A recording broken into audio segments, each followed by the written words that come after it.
I was in the middle of my son's soccer game, cheering from the sidelines like any proud dad, when Melissa showed up unannounced. She rarely came to Lucas's games, always claiming she was too busy, or that she didn't see the point in standing around in the heat. But today, she walked onto the field like she owned the place, her red heels sinking into the grass, a smug grin plastered on her face. She didn't look at me, not once. Instead, her eyes darted to the bleachers, scanning the crowd until they landed on someone standing near the concession stand. A man, tall, broad-shouldered, wearing sunglasses and a blazer that screamed money. Melissa tilted her head toward him in the subtlest of gestures, but I caught it. I always catch things like that. My stomach sank as Lucas ran toward me during halftime, beaming because he'd just scored. "Did you see, Dad?" he shouted, his face flushed with pride. "I saw, buddy. You crushed it." I crouched down to hug him, but my attention kept flicking back to Melissa. She was standing too close to the man now, talking in a way that looked familiar, intimate. Her hand brushed his arm. He smirked. She laughed. Something snapped in me. I handed Lucas a bottle of water, patted his shoulder, and told him to sit with his teammates. My legs moved before my brain caught up, carrying me toward the two of them. Melissa saw me coming and didn't flinch. Instead, she crossed her arms and gave me that condescending smile I'd come to despise over the last few months. "Jonathan," she said, her voice dripping with fake sweetness. "What are you doing? Shouldn't you be watching the game?" "I should be," I replied, my tone sharp enough to cut glass. "But then I saw this." I gestured between her and the man. "Who the hell is he?" The man raised his hands, looking more amused than concerned. "Whoa, buddy. No need to get worked up." Melissa rolled her eyes. "Jonathan, don't embarrass yourself. This is Greg, my business associate." "Business associate?"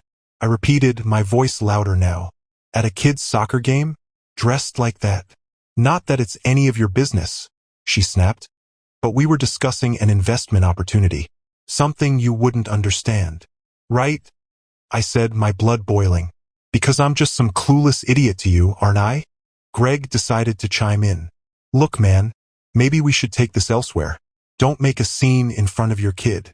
That was it. I took a step closer to him, my fists clenched, but Melissa stepped between us, her eyes blazing with fury. "Stop it, Jonathan. You're being ridiculous. This is why I can't stand being around you anymore. You're paranoid, insecure, always looking for a fight." The words stung, but not as much as the realization that she didn't deny anything.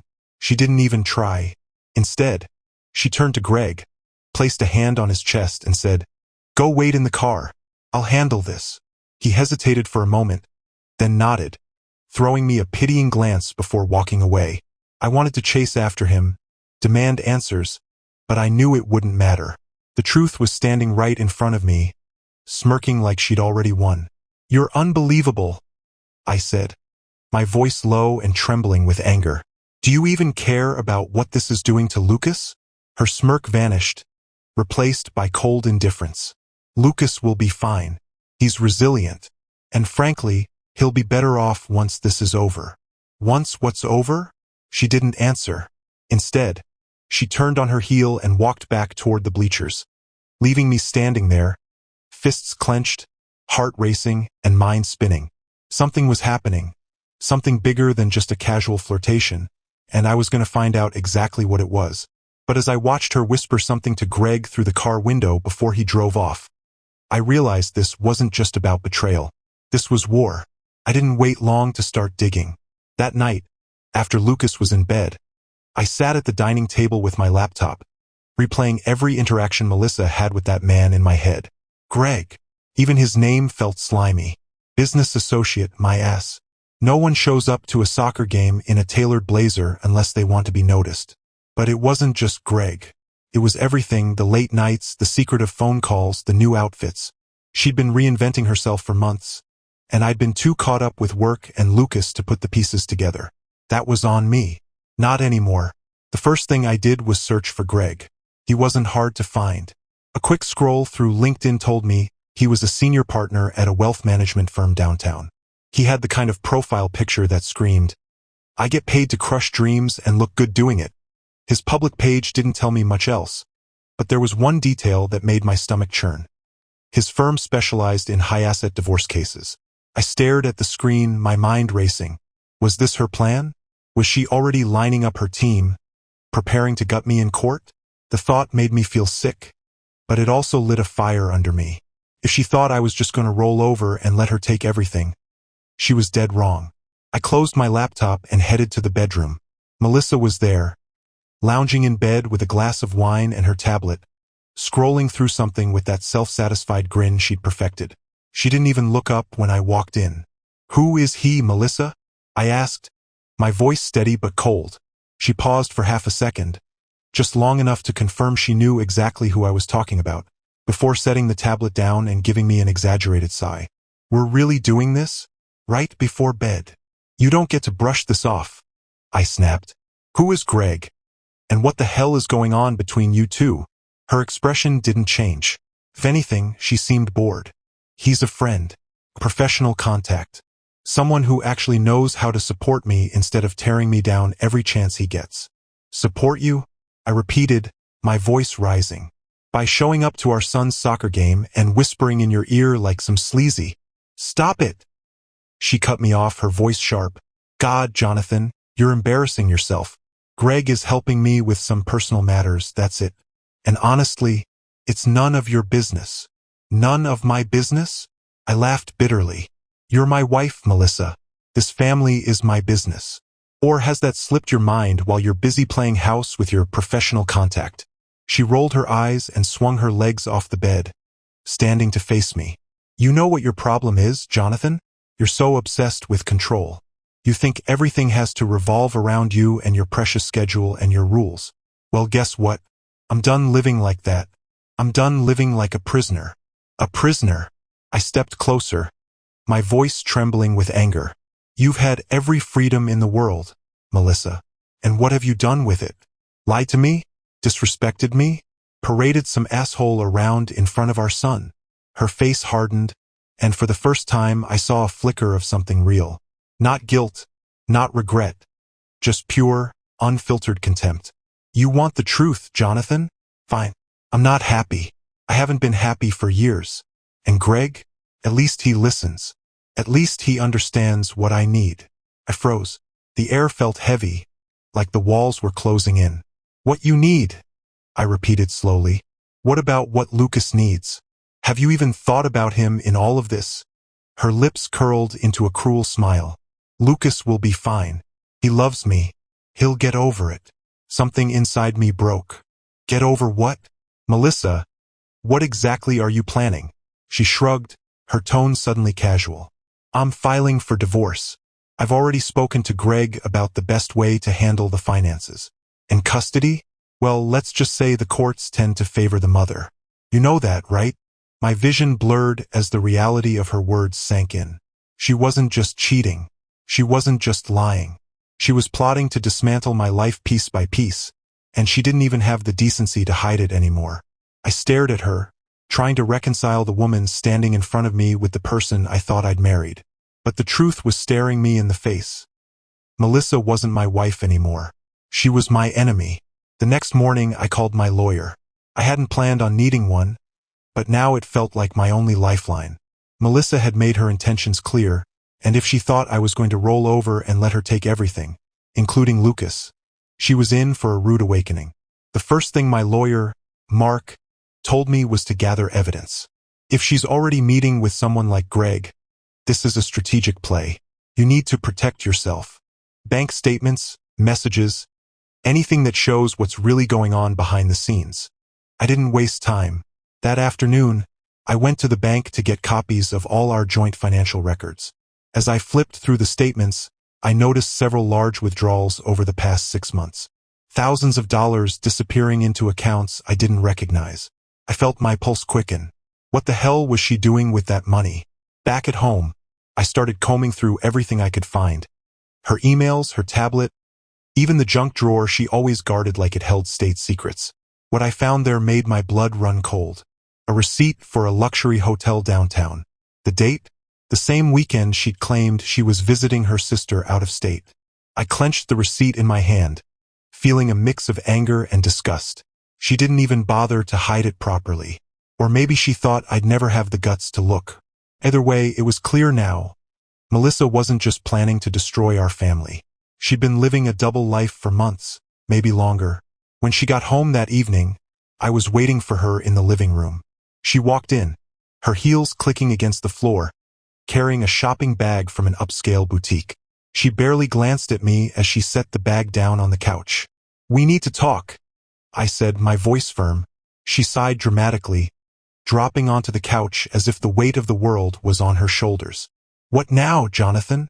Did you spend the whole day obsessing over Greg?" "No," I replied, holding up the hotel receipt. "I spent the day finding this." Her face froze for a split second before she covered it with an exaggerated laugh. "Are you serious? You're going through my things now? How pathetic can you get? Stop pretending, Melissa. I know what this is. I know what you've been doing." She stood up, her posture stiff. "You don't know anything. And frankly, I don't owe you an explanation. We're done, Jonathan. You just can't accept it." I stepped closer, keeping my voice steady. "You're not taking Lucas, and you're not taking everything I've worked for. If you think I'm going to let you walk all over me, you're wrong." She smirked, folding her arms. "You really think a judge is going to side with you? You're too busy working to raise a child. Lucas belongs with me. He knows it, and so does everyone else." Her words stung, but I refused to let her see it. "Lucas knows the truth, Melissa. He sees everything.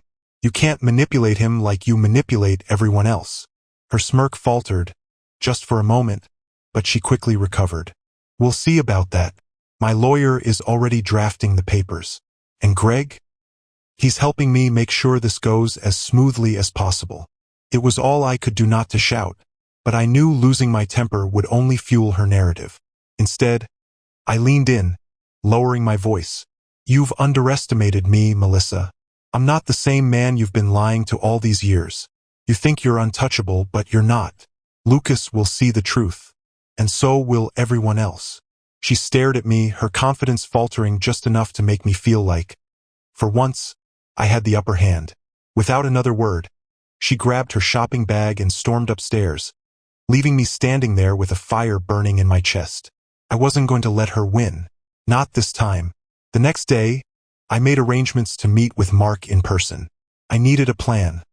Something concrete to protect Lucas and expose Melissa for what she truly was. I wasn't just fighting for my rights as a father. I was fighting for my son's future, his stability, and his trust in me. When I arrived at Mark's office, he already had a folder of documents spread out on the desk. "Jonathan, I'll be honest with you. If she's going after full custody, this is going to get ugly. Courts tend to favor the mother unless there's clear evidence of neglect, abuse, or unfitness. You need to focus on Lucas's best interests, and we need to prove that keeping him with you is what's best." I nodded, swallowing the knot of anger and fear in my throat. "What about her spending? The withdrawals, the hotel receipts? Can we use that?" Mark leaned back in his chair, considering. "It helps paint a picture, but we need more. Character witnesses, documentation of her behavior, proof of how she's prioritizing herself over Lucas. And Jonathan, don't let her bait you. If she gets you to lose your temper in front of witnesses, or leaves a paper trail suggesting instability on your part, it'll hurt your case." It was good advice, but it only added to the pressure. I left the meeting feeling like the weight of the world was on my shoulders. Melissa was playing dirty, and I had to stay one step ahead. That evening, I picked Lucas up from school. He climbed into the car, chattering about his day, his face lighting up as he described a project he was working on in art class. It was moments like this that reminded me what I was fighting for. When we got home, Lucas went to his room to finish his homework, and I started dinner. Melissa wasn't home, no surprise there. She texted earlier to say she had a meeting, which I now knew was her code for anything but work. I wasn't about to chase her down this time. Instead, I spent the evening with Lucas, helping him with his project and listening to his endless stream of questions about dinosaurs and astronauts. After he went to bed, I heard Melissa come in.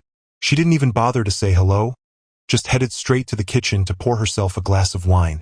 I followed her, the tension thick in the air. "Melissa, I started, keeping my tone calm. We need to talk about Lucas. She didn't even look at me, swirling the wine in her glass. I told you, Jonathan. I've already made my decision. You're wasting your breath. I stepped closer, forcing her to acknowledge me. He's not a pawn in your game, Melissa. You're so focused on what you want. But have you even stopped to think about what's best for him? She finally looked at me, her eyes narrowing. Don't lecture me about what's best for Lucas. I'm the one who's been there for him every day while you're off playing the perfect provider. He needs stability, and that's what I'm giving him. Stability. I shot back, my voice rising despite my efforts to stay calm. You call dragging strange men into his life stability? You call using him as leverage stability? He's not stupid, Melissa. He sees what's happening, and it's tearing him apart. Her lips curled into a cruel smile. You think you're the hero in this, don't you? Lucas loves me, Jonathan, and when the time comes, he'll choose me. You'll see. Her arrogance was suffocating. I wanted to scream, to throw every vile word I could think of at her, but I held back. Mark's warning echoed in my mind. Don't let her bait you. Instead, I leaned against the counter, my voice low and steady. You're wrong, Melissa. Lucas doesn't see you the way you think he does. And when the time comes, you'll see that, too. She snorted, brushing past me as she left the kitchen. Keep dreaming, Jonathan. You're wasting your time. As I stood there in the silence, I realized something. Melissa's confidence wasn't unshakable. Beneath her smug exterior, there was a flicker of fear. A fear that Lucas might see through her. That fear was my weapon, and I was going to use it.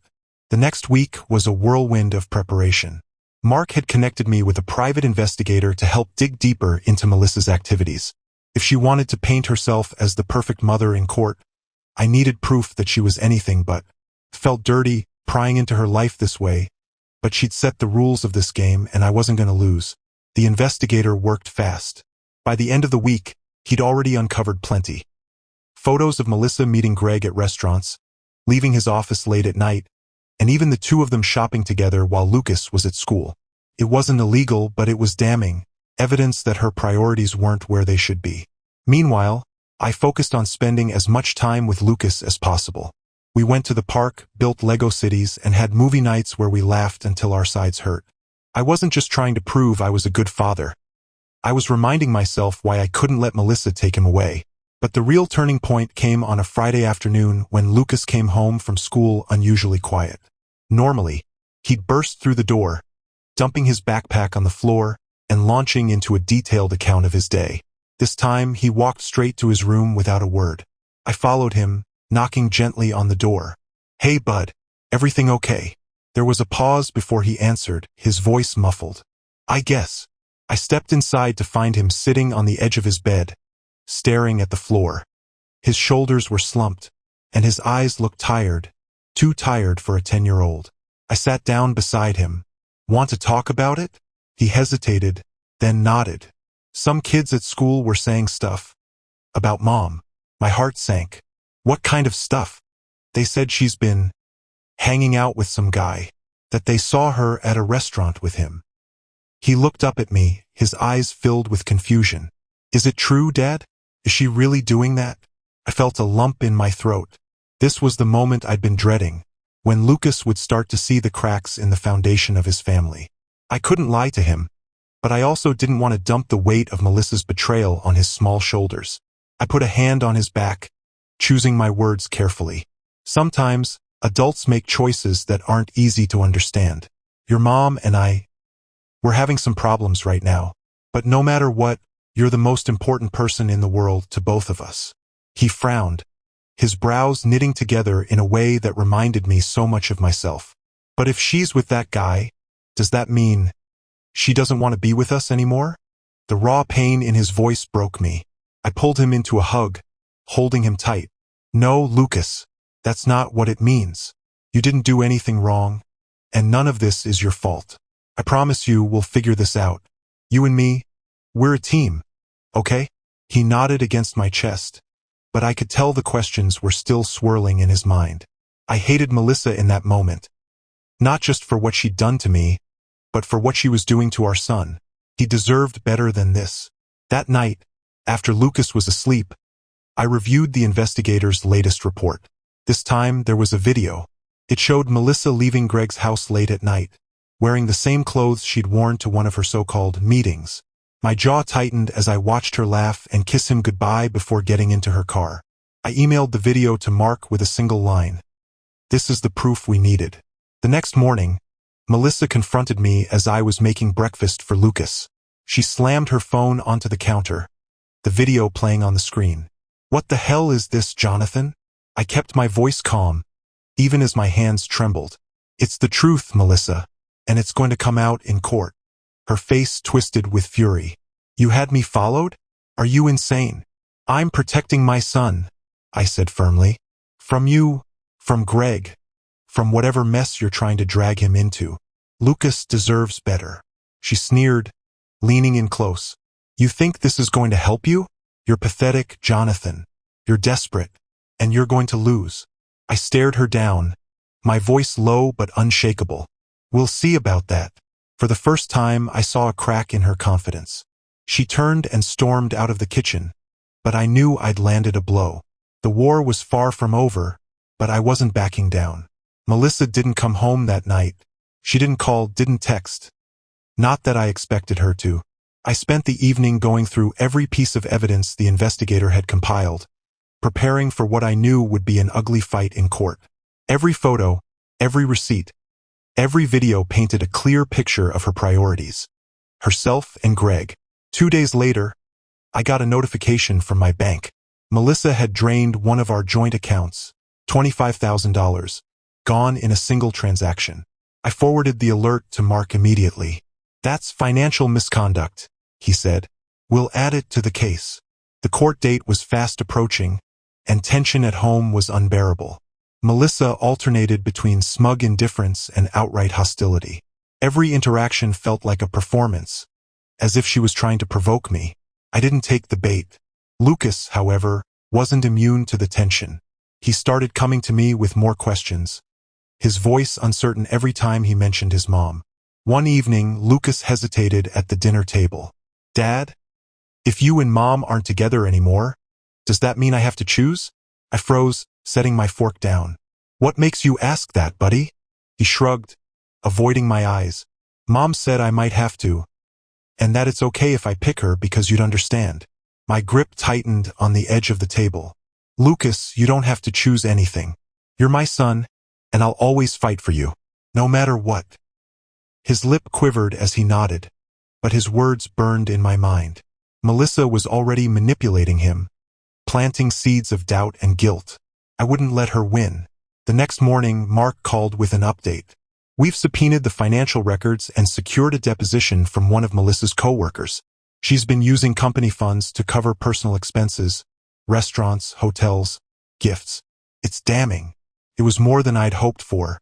Melissa had underestimated how far I'd go to protect Lucas, and her carelessness was catching up to her. As the court date loomed, I prepared Lucas as best as I could. I explained that he might have to talk to the judge, that it was important to be honest and share how he felt. He nodded solemnly, his small hands gripping mine. The night before the hearing, Melissa confronted me again, this time with venom in her voice. "You really think you're going to win? You're pathetic, Jonathan. Dragging Lucas into this? He'll hate you for it." I met her glare without flinching. "Lucas deserves the truth, and I'm not the one who lied to him." She laughed, but it sounded hollow. For the first time, I saw fear behind her bravado. She knew her house of cards was collapsing. She just didn't know how fast. The morning of the court hearing, Lucas clung to my hand as we walked into the courthouse. His small fingers trembled, and I leaned down to reassure him. "You've got this, buddy. Just tell the truth. That's all you need to do." Melissa arrived moments later, looking immaculate as always, her lawyer by her side. She shot me a smirk, her confidence back in full force. Greg wasn't with her, but his influence was written all over her demeanor. She thought she'd already won. Inside, the courtroom was tense. Melissa's lawyer started strong, painting her as a devoted mother who had always prioritized Lucas. He glossed over the financial discrepancies and downplayed the evidence I'd brought, trying to reframe her actions as minor mistakes or misunderstandings. Melissa sat there, feigning concern, nodding in agreement as if she were some martyr. Then it was my turn. Mark laid out everything: photos of Melissa with Greg, the financial misconduct, the hotel receipts, and even witness statements from her coworkers. The judge's expression hardened as Mark detailed how Melissa had neglected Lucas's emotional well-being while prioritizing her own desires. Melissa's composure started to crack. Her confident smirk gave way to a tight jaw and a clenched fist on the table. Finally, it was time for Lucas to speak. He was nervous, but he stood in front of the judge with a bravery that left me in awe. His voice was soft but steady as he spoke. "Please don't make me leave my dad." Melissa's lawyer immediately objected, claiming the question of custody was too much for a child to handle, but the judge waved him off. "Let the boy speak." Lucas took a deep breath, his words shaking the courtroom. "I've had enough time to know what love really means. It's not about presents or promises. I've seen my mom bring strangers into our house and tell lies. She wants to take me because she's afraid of losing money, not because she cares about me." He looked over at me, his eyes filled with tears. "But my dad, when I'm sick, he doesn't just bring medicine. He stays with me all night. When I'm scared, he doesn't laugh at me. He helps me be brave. Life isn't about what you say. It's about what you do. And my dad shows me every day that he loves me." The courtroom was silent. Melissa's face was frozen in a mask of shock, her confidence shattered. Even the judge seemed moved, her stern expression softening as she listened to Lucas's heartfelt plea. "I want to stay with my dad," Lucas finished, his voice breaking, "because I know that's where I'll be safe. That's where I'll be loved." Melissa tried to interject, sputtering something about how Lucas was being manipulated, but the judge silenced her with a raised hand. "Mrs. Grant, you've had your time to speak. Let your son finish." Lucas sat back down, and I pulled him into a hug, my heart breaking and swelling at the same time. The judge looked at us for a long moment before speaking. "We'll take a short recess before my decision," she announced, her voice heavy with emotion. Melissa stormed out of the courtroom without a word, leaving me and Lucas sitting there, surrounded by silence, but filled with a hope I hadn't felt in weeks. When the judge returned, the atmosphere in the courtroom was electric. Melissa was back in her seat, her composure fractured. Her lawyer leaned in, whispering frantically, likely urging her to regain control. She sat stiffly, her nails digging into the edge of the table. The judge cleared her throat, commanding the room's attention. "I've reviewed the evidence, heard the arguments, and, most importantly, listened to Lucas. Custody cases are never easy, but the well-being of the child must always come first." My heart pounded as she paused, her eyes scanning the room. Melissa leaned forward, her expression an unsettling mix of desperation and anger. "Mr. Grant," the judge continued, turning to me, "it's clear from the evidence presented that you have consistently prioritized Lucas's emotional and physical needs. Your dedication as a father is undeniable." Then she turned to Melissa. "Mrs. Grant, while I recognize your role as Lucas's mother, your actions demonstrate a troubling lack of judgment and accountability. The financial misconduct, the personal distractions, and your disregard for Lucas's emotional stability have raised significant concerns." Melissa's face fell, her jaw tightening as she realized where this was going. "Therefore," the judge said firmly, "primary custody will be awarded to Mr. Grant.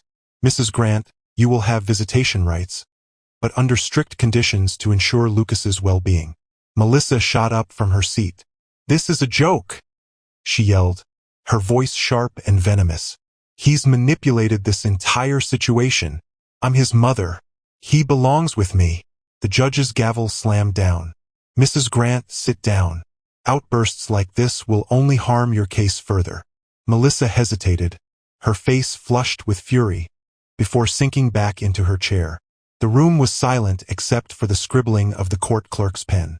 "Mr. Grant," the judge continued, addressing me directly, "Lucas has made it clear where he feels safest and most loved. Your home will remain his primary residence." I nodded, barely able to breathe as relief washed over me. Lucas reached for my hand, squeezing it tightly, his small face lighting up with a smile for the first time in weeks. As the judge finalized her ruling, Melissa glared at me with pure hatred. When the session adjourned, she stormed out without even glancing at Lucas, her heels echoing angrily against the courtroom floor. I held Lucas close, knowing this wasn't over. Melissa would fight back, but for now we'd won. Outside the courthouse, Lucas looked up at me, his eyes filled with a mix of joy and exhaustion. "Does this mean I get to stay with you, Dad?" I crouched down to his level, my voice steady despite the lump in my throat. "Yeah, buddy. It means we're going to be okay." For the first time in a long while, I believed it. As soon as we left the courthouse, Melissa's fury spilled over.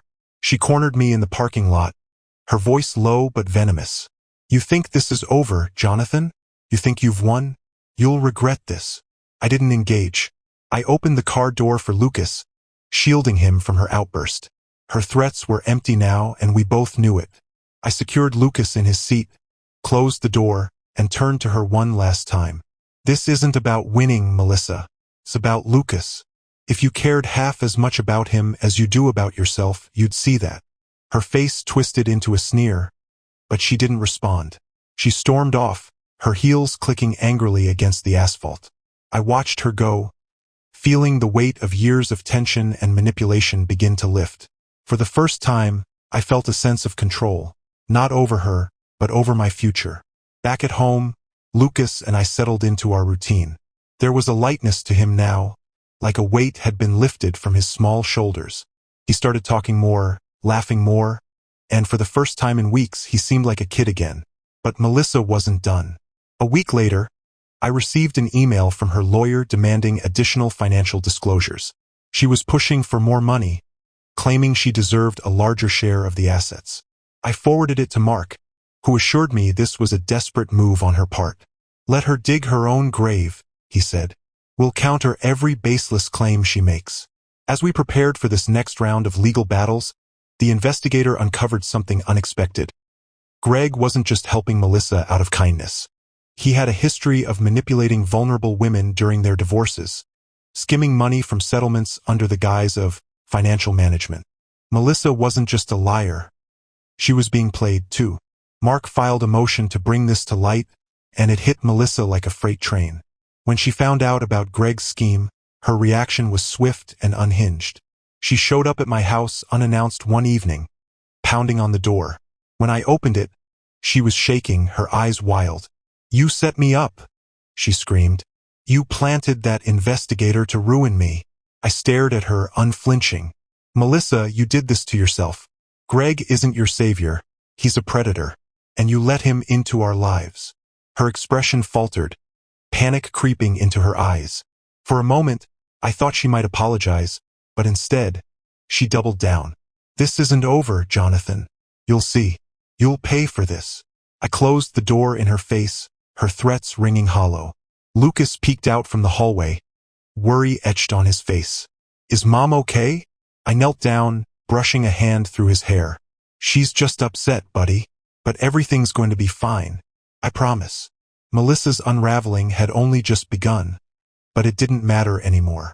She'd played her games, made her choices, and now she was facing the consequences. For Lucas and me, the future was clear. We were free from her chaos, and nothing she did could take that away. Melissa's desperation escalated quickly after the revelation about Greg. She filed a motion to overturn the custody decision, claiming that Lucas had been coerced into his statement in court. It was a blatant lie, and everyone knew it, but she was grasping at straws. Mark assured me that her arguments were weak, but I couldn't shake the feeling that she'd try to pull something drastic. Sure enough, a few days later, she crossed a line I never thought she would.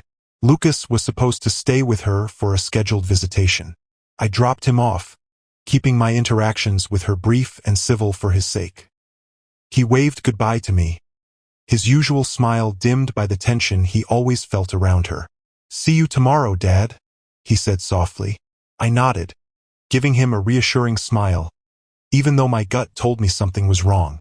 The next morning, Melissa didn't show up at the agreed time to bring Lucas back. I called her, no answer. Texted her, nothing. Panic set in as an hour turned into 2, and then 3. I called Mark, who immediately advised me to contact the police. "If she's violating the custody agreement, we'll use it against her in court." I filed a report, my mind racing with worst-case scenarios. Melissa had always been manipulative, but this was something else entirely. The police began tracking her location, and by late afternoon, they found her. At a hotel 2 towns over. She checked in the night before with Lucas using a fake name. When I arrived at the scene, Melissa was arguing with the officers, her face red with rage. Lucas stood nearby, looking scared and confused. I rushed to him, pulling him into a tight hug. "Are you okay?" I asked, my voice shaking. He nodded, but his eyes were teary. "She said we were going on a trip, but she wouldn't tell me where. I just wanted to come home, Dad." The officers escorted Melissa to her car, explaining that she'd violated the custody agreement and would face legal consequences. She screamed at me as they walked her away. "This is your fault, Jonathan. You've poisoned him against me. You're the reason everything is falling apart." I didn't respond. I focused on Lucas, reassuring him that everything was going to be okay. Melissa's actions had crossed a line she couldn't walk back from. She'd shown everyone, including the court, that she was unstable and willing to put Lucas in harm's way to get what she wanted. Later that evening, I spoke with Mark. "This seals the deal," he said. "Her behavior today is more than enough to ensure her visitation rights are suspended indefinitely. She's just given us everything we need." For the first time in weeks, I felt like the battle was nearing its end. Melissa's house of cards had collapsed entirely, and there was no coming back from this. Melissa's unraveling hit full throttle after the hotel incident. The court acted swiftly, issuing an emergency order that suspended her visitation rights. Mark assured me this wasn't just temporary. Her reckless behavior had created a permanent stain on her custody case. Lucas seemed relieved when I explained that he wouldn't have to visit his mom for a while. "Does this mean she won't take me away again?" he asked quietly. I crouched down, holding his shoulders. "No one's going to take you anywhere you don't want to go. You're safe here, Lucas. Always."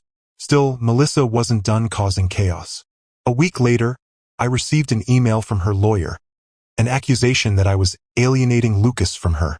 She claimed I'd manipulated him into fearing her, turning him against her to gain full custody. It was a ridiculous claim, but it forced us back into court one last time. This time, Melissa was disheveled when she walked into the courtroom. The polished, smug exterior she'd worn like armor was gone. Her makeup was uneven, and her eyes were bloodshot, a sign that her desperation was starting to take a toll. She barely looked at Lucas, who sat beside me, his hands gripping mine tightly. Her lawyer's arguments were weak, built on baseless accusations that Lucas had been coached. Mark dismantled their case with the efficiency of a surgeon, presenting evidence of her erratic behavior, financial misconduct, and the hotel stunt. The judge listened carefully, her expression growing sterner with each new revelation. Finally, the judge turned to Lucas. "Lucas, would you like to share anything today? It's important to me that your voice is heard." Lucas looked up at me for reassurance. I nodded, squeezing his hand. Slowly, he stood and addressed the court, his voice trembling but clear. "I just want to stay with my dad. I've seen what my mom does. She lies and she tries to make me think things that aren't true. I don't feel safe with her. But with my dad, I know I'll be okay. He always puts me first." The room fell silent as his words hung in the air. Melissa's lawyer tried to object, claiming Lucas was too young to make such statements, but the judge cut him off. "He has every right to express how he feels. That's what matters most here." Melissa broke down, tears streaming down her face. But this wasn't the reaction of someone reflecting on their mistakes. It was anger, frustration, and the realization that she'd lost control.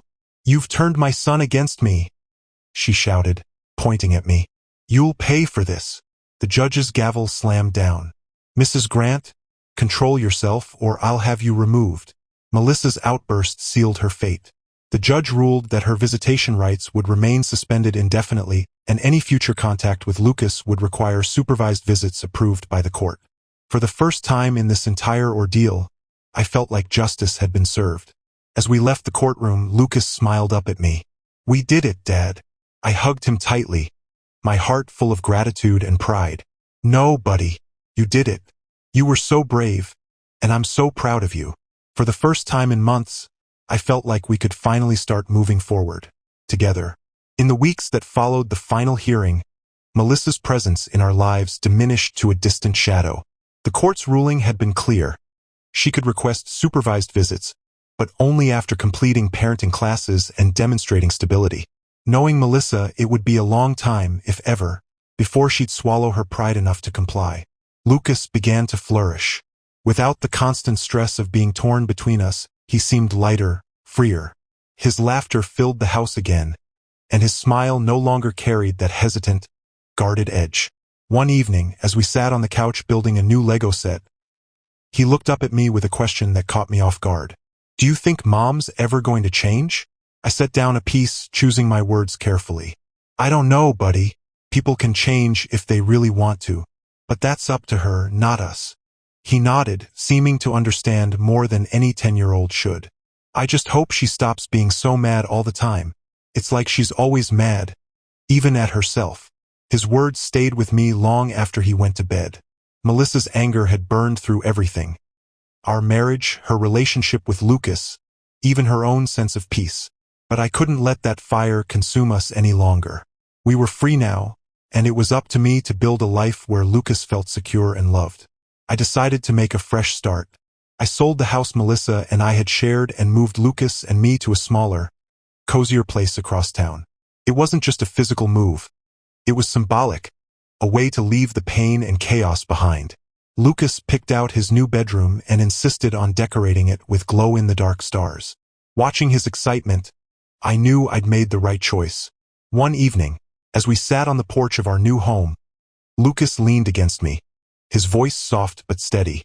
"Thanks for fighting for me, Dad." I wrapped an arm around his shoulders, my chest tightening with emotion. "I'll always fight for you, Lucas.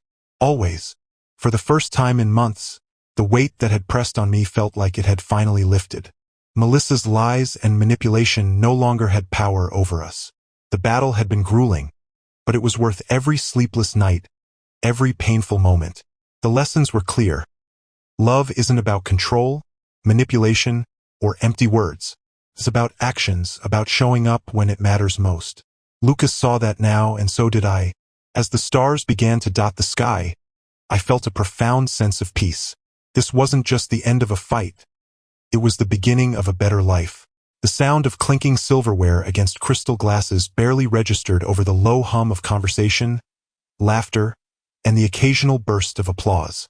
The restaurant had been booked out for the night, an elegant venue with soft candlelight, floral arrangements, and a string quartet playing in the background. It was supposed to be a celebration, our son Eric's rehearsal dinner, the final gathering before his wedding tomorrow.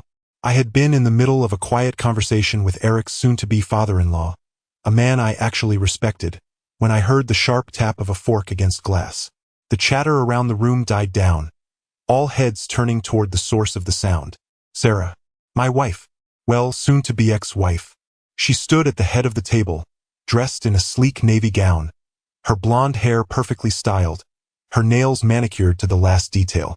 She had the air of a woman in control, someone who was about to drop a bombshell but was so sure of the outcome that she wasn't worried about the damage. If anything, she seemed excited. I already knew what was coming. I had known for weeks. Still, I leaned back in my chair, my fingers wrapped around the glass of whiskey in front of me. I swirled the amber liquid, letting the ice clink softly against the glass, waiting. She cleared her throat, flashing a smile at the room full of our family and closest friends. "I just want to take a moment," she began, her voice smooth, practiced, "to thank you all for being here tonight. Eric, sweetheart, I could not be prouder of you. You and Rachel are going to have such a beautiful life together." She paused, letting the moment sit, letting everyone bask in the warmth of the speech. Then she exhaled dramatically, as if what she was about to say next weighed on her. "But before we toast to new beginnings, I need to share something of my own." She straightened her shoulders, the smile creeping back onto her lips. The pit in my stomach hardened, but not because I was surprised, because I knew exactly how smug she was feeling right now. "After 25 years of marriage," she continued, "Mark and I have decided to go our separate ways." Silence, then a ripple of gasps, the kind you'd hear at a funeral when someone faints at the casket.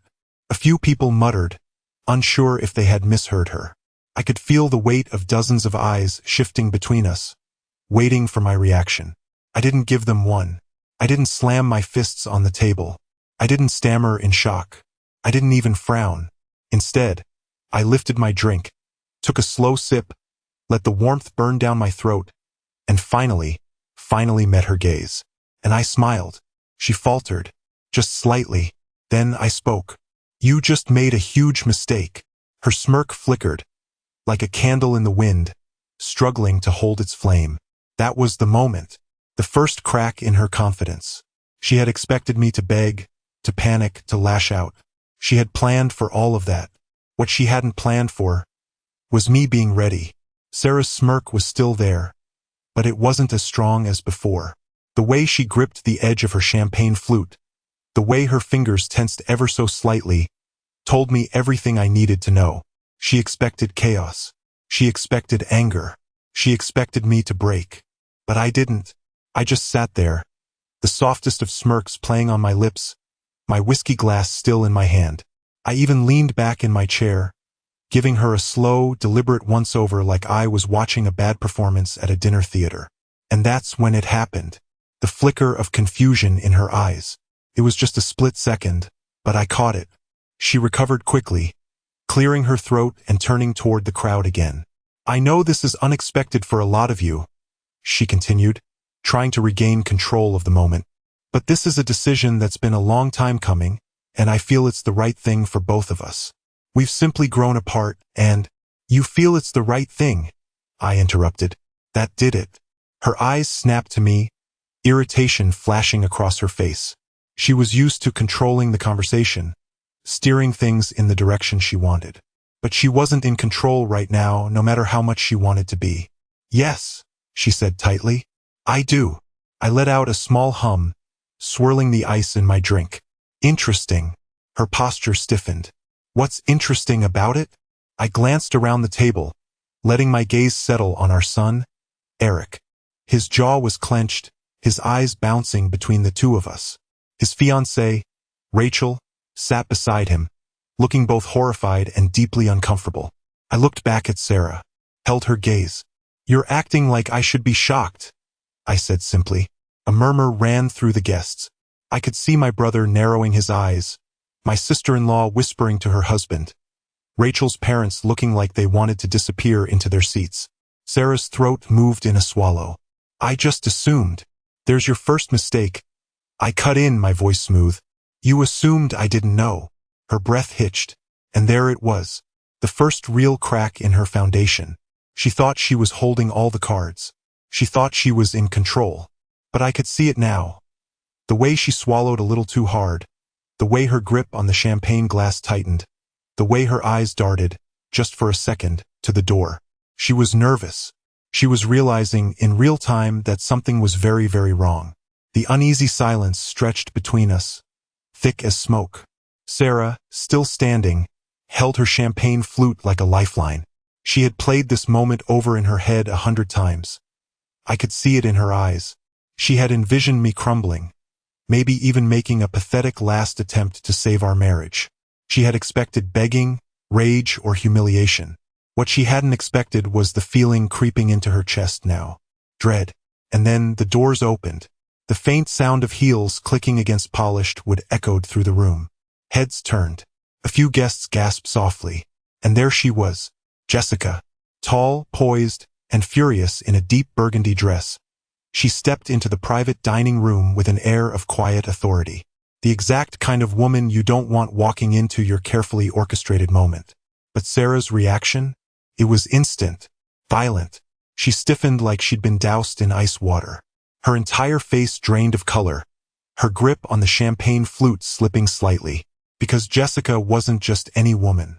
She was Paul's wife, Sarah's lover's wife. And Sarah had no idea she was coming. The moment stretched, taut and unbearable. As Jessica took another step forward, her eyes locked onto Sarah's like a predator sizing up its wounded prey. "Jessica," Sarah choked out, her voice barely above a whisper. Jessica didn't acknowledge her greeting. Instead, she turned to me and smiled. "Mark," she said smoothly, "thank you for inviting me." I hope I'm not too late. A stunned murmur rippled through the guests. Someone, the groom's uncle, I think, let out a confused what the hell. I set my glass down carefully. Not at all, I said, leaning back. You're right on time. Jessica nodded, then glanced at Sarah again, this time with something bordering on amusement. Sarah swallowed hard. Her mind was racing, I could see it. This wasn't in her script. This wasn't supposed to be happening. Jessica wasn't supposed to be here. And that was when the second realization hit her. She thought she had been careful. She thought she had hidden her affair well, tucked it neatly into the shadows, out of sight, out of mind. But if Jessica was here, then that meant she knew. And if she knew, who else did? Sarah's breathing hitched.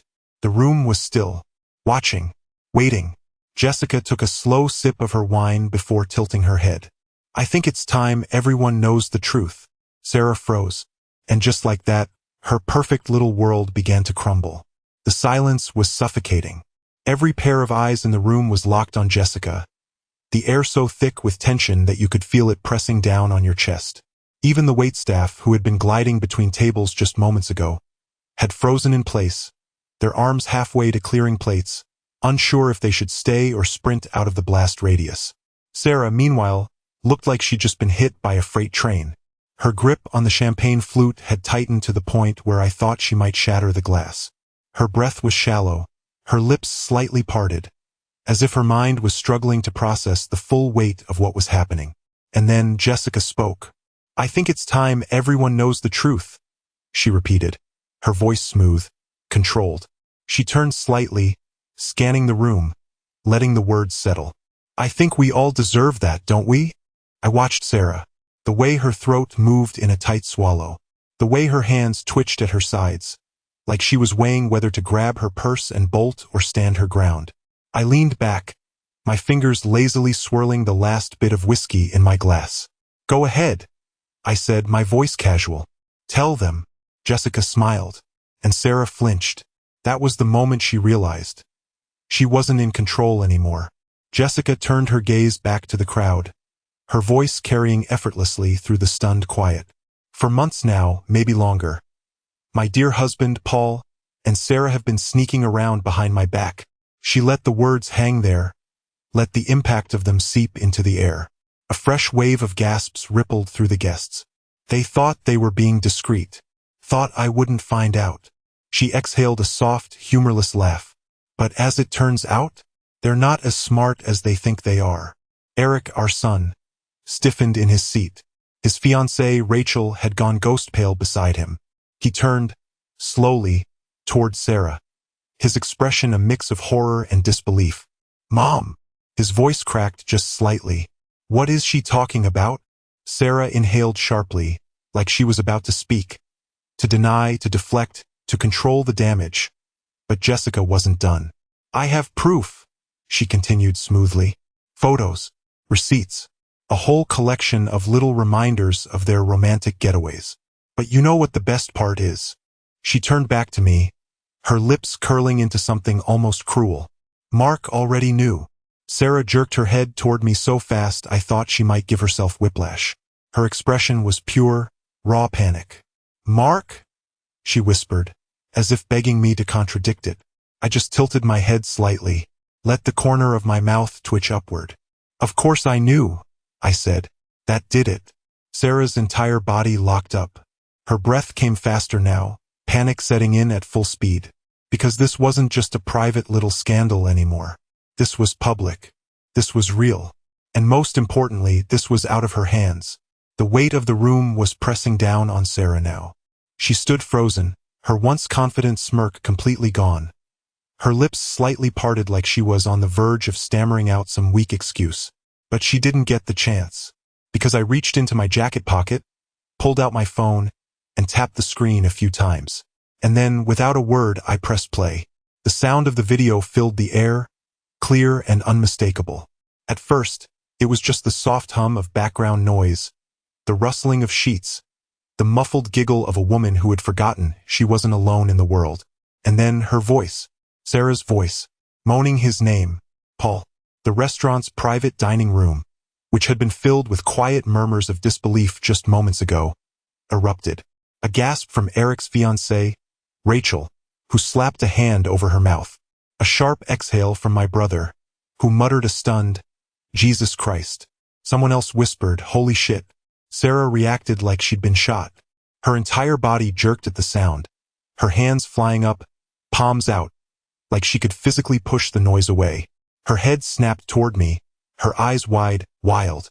"Mark, turn that off," she hissed. "This isn't the time. We are at our son's rehearsal dinner." I didn't. I let the footage play. The audio continued, damning in its clarity. The bed creaked. There was the sound of Sarah laughing, the kind of laugh she hadn't used with me in years. And then, the real nail in the coffin. Paul's voice, smug, lazy. "So, when's the big announcement? When do we finally put that idiot husband of yours out of his misery?" The moment those words left the speakers, the last of Sarah's composure shattered. Eric shot up from his chair so fast that it nearly tipped over. His face was red, his fists clenched. "You cheated on Dad?" His voice was shaking with rage. "You cheated on Dad with Paul?" He turned to Jessica, who was watching Sarah with the same quiet fury I felt. "Paul, as in your husband?" Jessica nodded once, her jaw tight. "That would be the one." Eric's face twisted, something breaking inside him.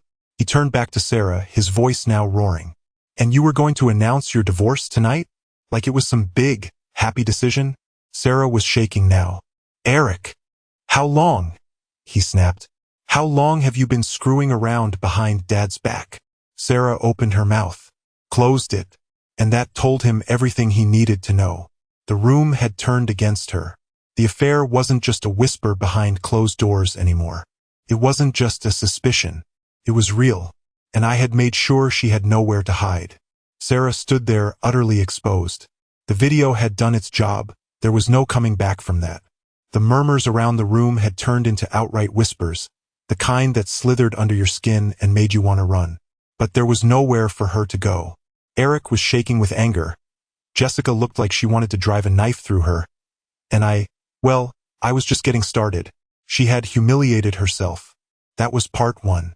Now it was time to take everything she thought she was walking away with.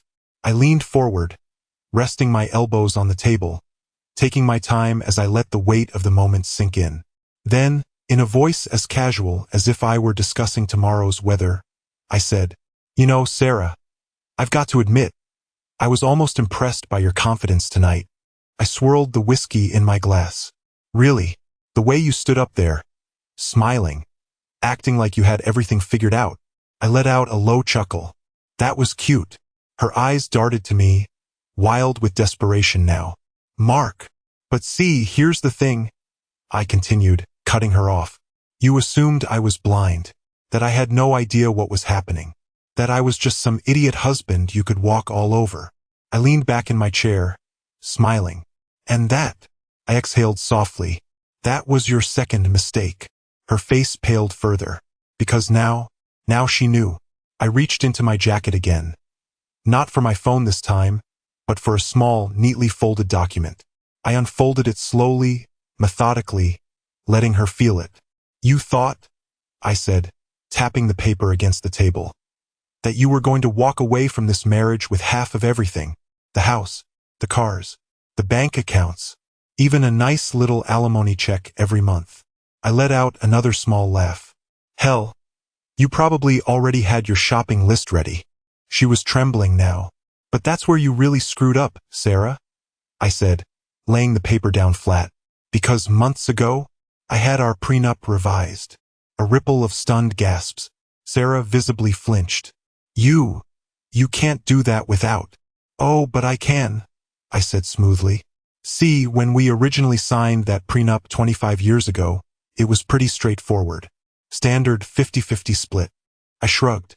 "But given that you had no income of your own and that I was the sole financial provider in this marriage, well," the lawyers had a little chat.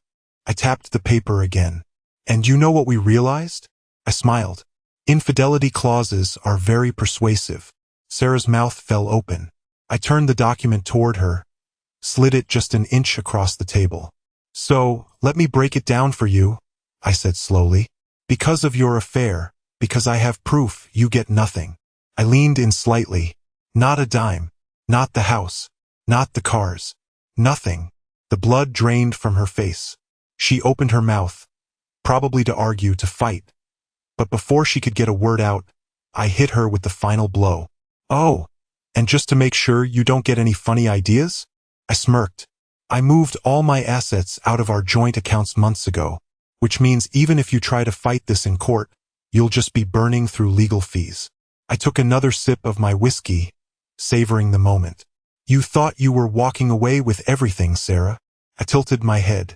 But in reality, you're walking away with nothing. Her hands were shaking now. She looked around, desperate for someone, anyone, to step in and save her. But no one did, because for the first time in her life, Sarah had lost. Sarah stood there, shaking. The color drained from her face, her chest rising and falling in quick, panicked breaths. She was still processing what I had just done, ripping away everything she thought she was leaving with. But before she could even attempt to salvage the wreckage, another voice cut through the tension. Wow! A deep, bitter chuckle echoed from the other end of the room. I almost feel sorry for you. All heads turned toward the voice. Jessica's husband, or more accurately, Paul's real victim. David stood up slowly, a tall, broad-shouldered man who had been sitting quietly until now, watching with his arms crossed, his jaw clenched. He had the look of someone who had been waiting for this moment. Sarah's eyes widened in horror. David, she stammered. I didn't know you were. Oh, I bet you didn't. He cut in, his voice laced with cold amusement. He stepped forward, shaking his head. But I've been here, Sarah, watching, waiting, letting you dig your own damn grave. A confused murmur rippled through the guests. David turned his glare to me. Mark, I have to hand it to you, he said. This whole setup? Brilliant. But there's just one thing left to clear up before we wrap up this train wreck. He turned back to Sarah, his expression darkening. You thought Paul was your golden ticket, didn't you? Sarah's breath hitched. David, No, he snapped. You listen now. His voice was sharp, slicing through her attempted excuse like a blade. You thought you were upgrading. Thought Paul was some rich, successful man who was going to sweep you off your feet and give you the life you thought you deserved. Sarah's lips pressed together, her entire body locked in place. But see, there's something you didn't know, David continued. He let out a low, humorless laugh. Paul's a fraud, a liar, a walking disaster disguised as a smooth-talking charmer. And the best part? He's broke. Gasps erupted across the room. Sarah physically recoiled, like the words had struck her. David crossed his arms, his glare burning into her. Yeah, that's right. Your little lover boy is drowning in debt. Every car he drives, leased, that fancy apartment, rented on credit. He's been living off my money for years. And now, he let out a dry chuckle. He thought he could do the same to you. Sarah's lips trembled. She shook her head. No, that's not true. Paul, he told me. Oh, I know what he told you, David sneered. Because he told me the same things. You think you're special? You're just his next mark, Sarah. He saw a desperate, aging housewife with access to a fat bank account and thought, why not? Sarah was shaking, but David wasn't done. He reached into his own jacket pocket, pulling out a neatly folded document, similar to the one I had placed on the table just moments ago. Want to know what this is? He asked, waving it slightly. Sarah swallowed thickly, her entire body rigid. It's a financial report, he answered, smirking. Had a PI look into Paul's mess weeks ago, and guess what I found? He flipped through a few pages. Over $300,000 in debt. Credit cards maxed out. Business ventures that failed before they even started. He tilted his head mockingly. And you thought you were going to ride off into the sunset with him? Sarah looked like she was going to be sick. She staggered back a step, her hand gripping the back of a chair as if she needed it to stay upright. Her perfect little fantasy, the one where she and Paul would run off together, free from the responsibilities of her old life, was disintegrating before her eyes. She thought she was walking away with half of everything. Then, she found out she was walking away with nothing. And now, She realized the man she threw her life away for had less than nothing. The weight of the realization hit her all at once. Sarah wasn't just losing. She had already lost. The room was suffocatingly silent. Every guest frozen in place, eyes darting between Sarah and David. Sarah's hands trembled at her sides, her mouth slightly open, as if she were still trying to process what had just been said. But before she could even attempt to salvage what little dignity she had left, the door opened again. A gust of cool night air rushed into the room, carrying with it the sound of hurried footsteps. And then, there he was, Paul, Sarah's perfect little escape plan. Except, he wasn't the smooth, confident charmer she had fallen for. He wasn't the man who whispered sweet nothings in her ear, promising her a new life. No, Paul looked like a man on the edge of collapse. His suit was rumpled, his hair disheveled, a thin layer of sweat clinging to his forehead. His tie was loose, as if he'd been tugging at it in frustration. He wasn't walking in like a man ready to whisk Sarah away to their dream life. He was stumbling in desperate, panicked, and broke. The crowd barely had time to react before his eyes locked onto Sarah. He rushed toward her, gripping her arms with clammy fingers. "Sarah," he panted, his voice raw with something close to terror. You told me you had the money." Gasps rippled through the room. I leaned back in my chair, watching the scene unfold like a director admiring his final act. Sarah froze, her lips parted, her breath hitching. "Paul?" But Paul wasn't listening. He was unraveling. "You said we'd be fine," he hissed, his voice cracking under the weight of his panic. "You promised me you'd get half of everything. You swore we wouldn't have to worry about money." Sarah yanked her arms free from his grasp, her entire body shaking. "Paul, stop." But he didn't stop. He laughed, a dry, humorless sound that sent another shudder through the room. "Oh my God," he whispered, staring at her like she was a mirage that had suddenly turned to dust. "You don't have it. You." He let out a choked, bitter chuckle. "You really thought you were going to walk away with half?" "Jesus." Sarah, her face contorted, panic seeping into every inch of her expression. "Paul, we'll figure something out." "We?" He cut her off, his voice rising an octave. "There is no we, Sarah." He raked a hand through his hair, his breath ragged. "I have nothing. My business is gone, my credit is shot, and I was counting on you to—" He stopped, blinking rapidly, as if the reality had just now hit him. His lips curled into something between a smirk and a grimace. "You actually thought you were trading up, didn't you?" He let out another wild laugh. "You thought I was your golden ticket?" Sarah's eyes darted around the room, searching for anyone to save her. But no one was coming. She had spent years crafting an image of herself, the perfect wife, the perfect mother, the woman who had it all together. And now she was standing in a room full of people who had just watched her life implode in real time. Her husband, her real husband, had stripped her of everything. Her son looked at her like she was a stranger. Her lover had turned on her the second he realized she couldn't save him. And the final, brutal truth settled over her like a crushing weight. She had lost everything. Paul scoffed, shaking his head as he stepped back, looking at her like she was pathetic. "Unbelievable." He turned to me, his voice hollow. "Well played, man." I raised my glass slightly, smirking.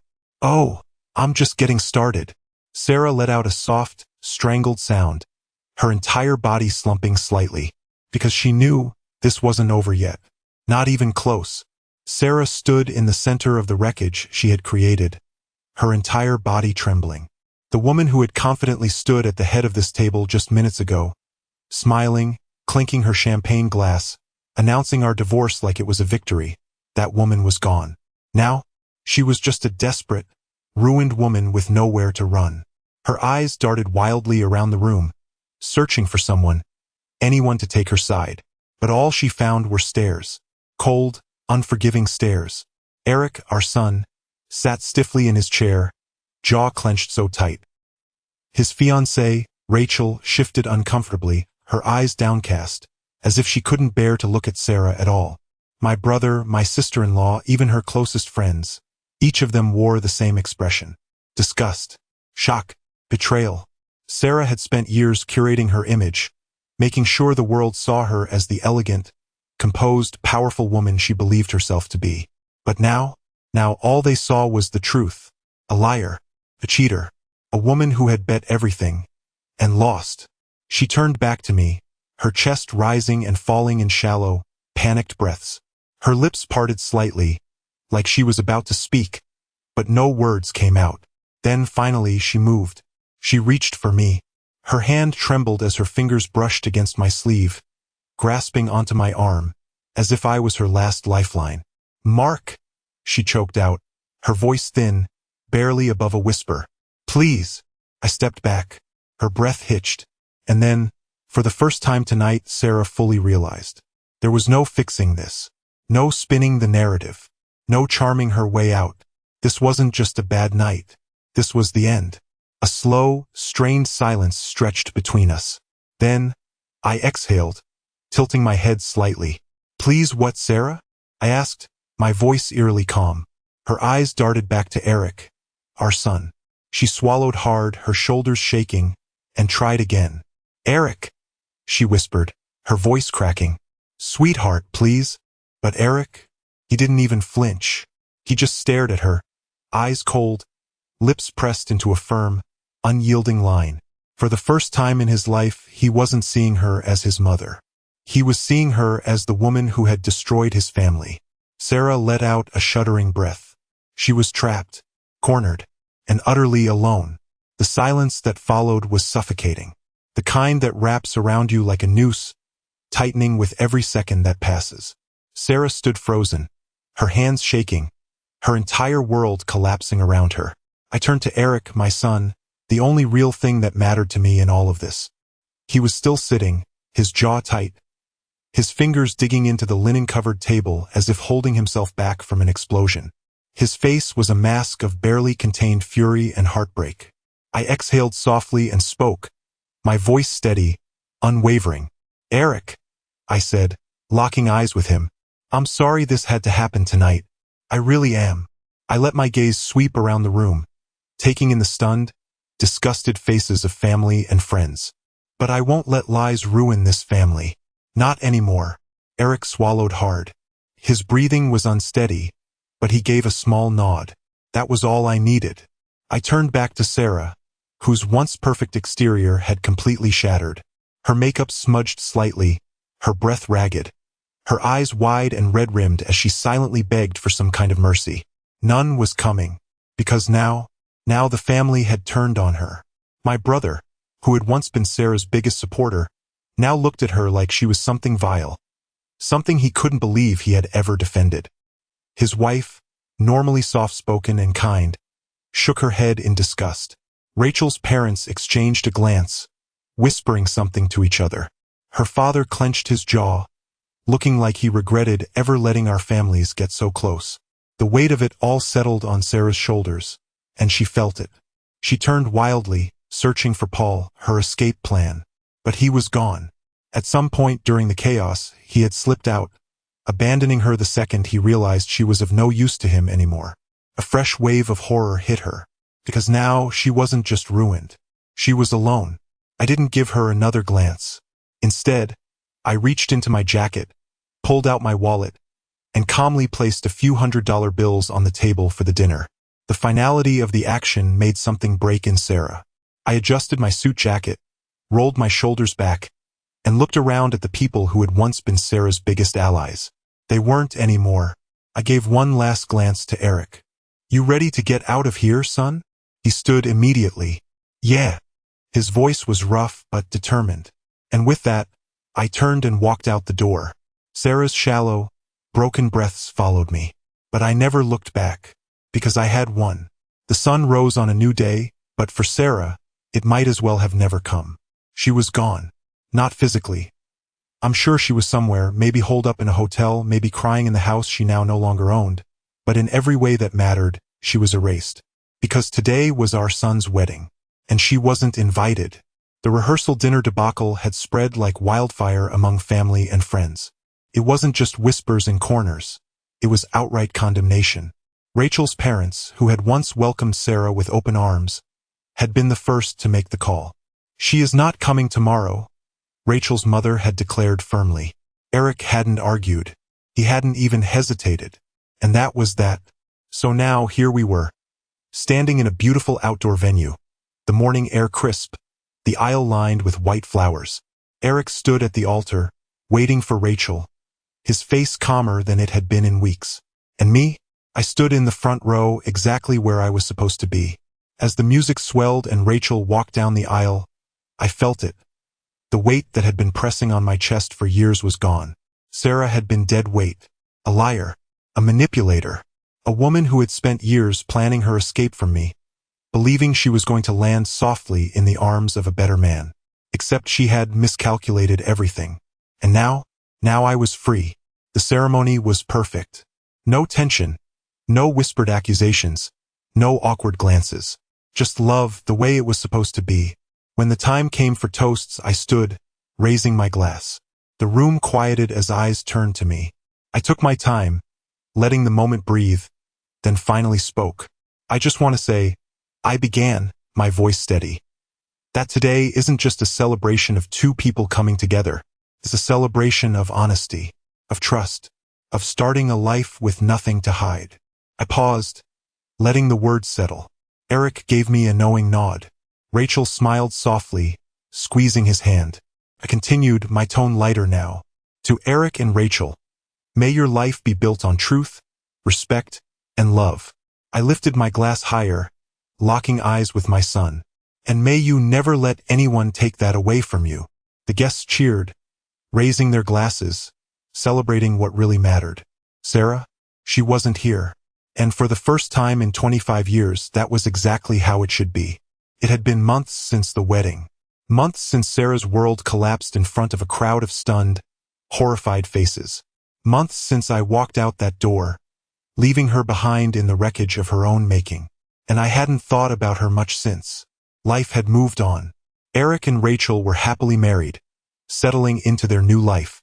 The family, once torn by Sarah's deception, had closed ranks around me.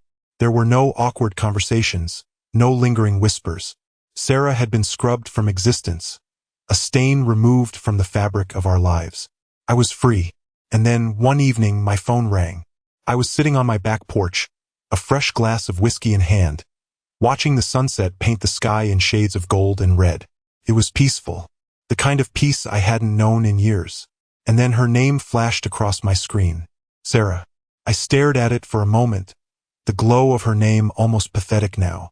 Months ago, she had stood in front of a room, so sure of herself, so confident that she was leaving me behind. But now she was the one reaching out. I let the phone ring, and then finally I hit ignore. A few seconds later, a voicemail notification popped up. I let it sit there, untouched. I didn't need to hear it. I already knew what it would say. She was struggling, alone, broke. The life she thought she was walking into had never existed.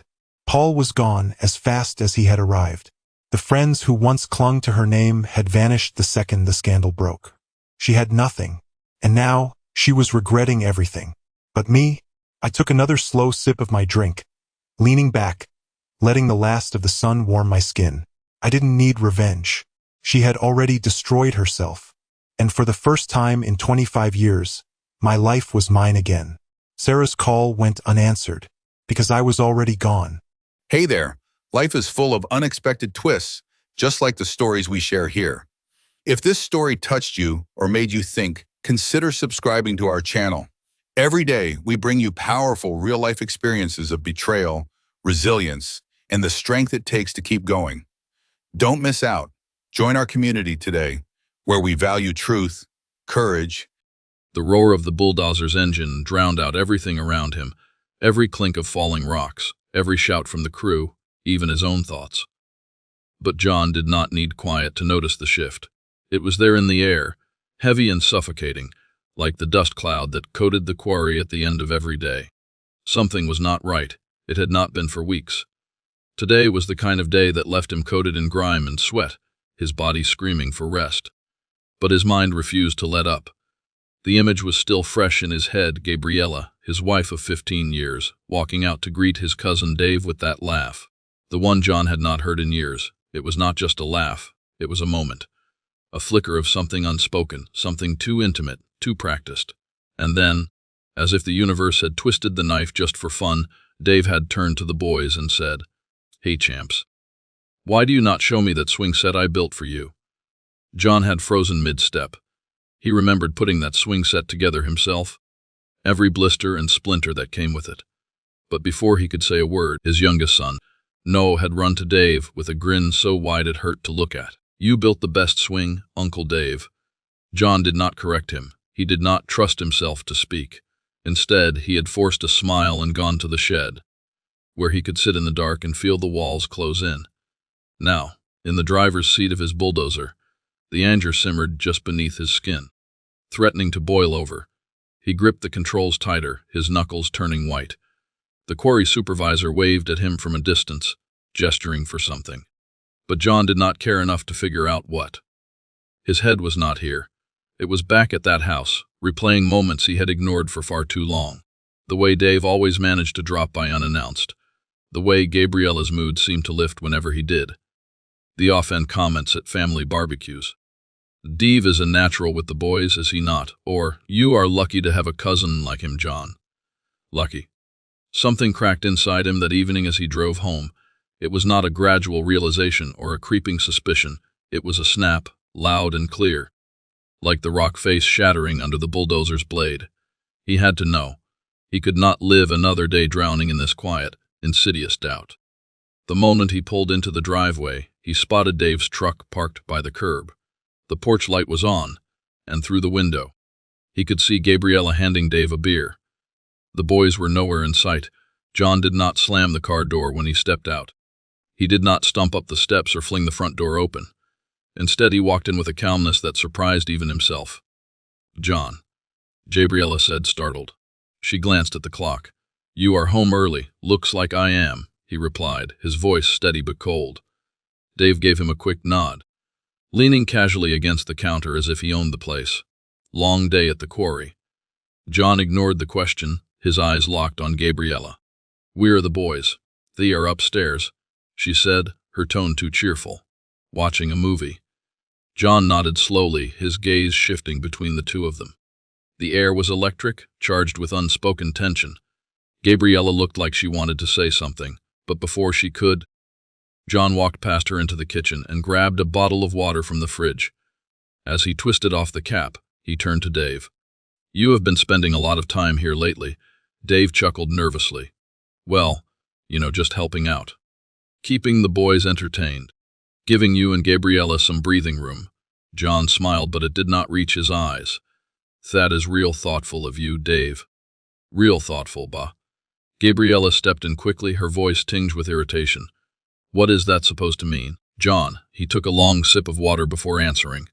"Nothing. Just an observation." The silence that followed was deafening.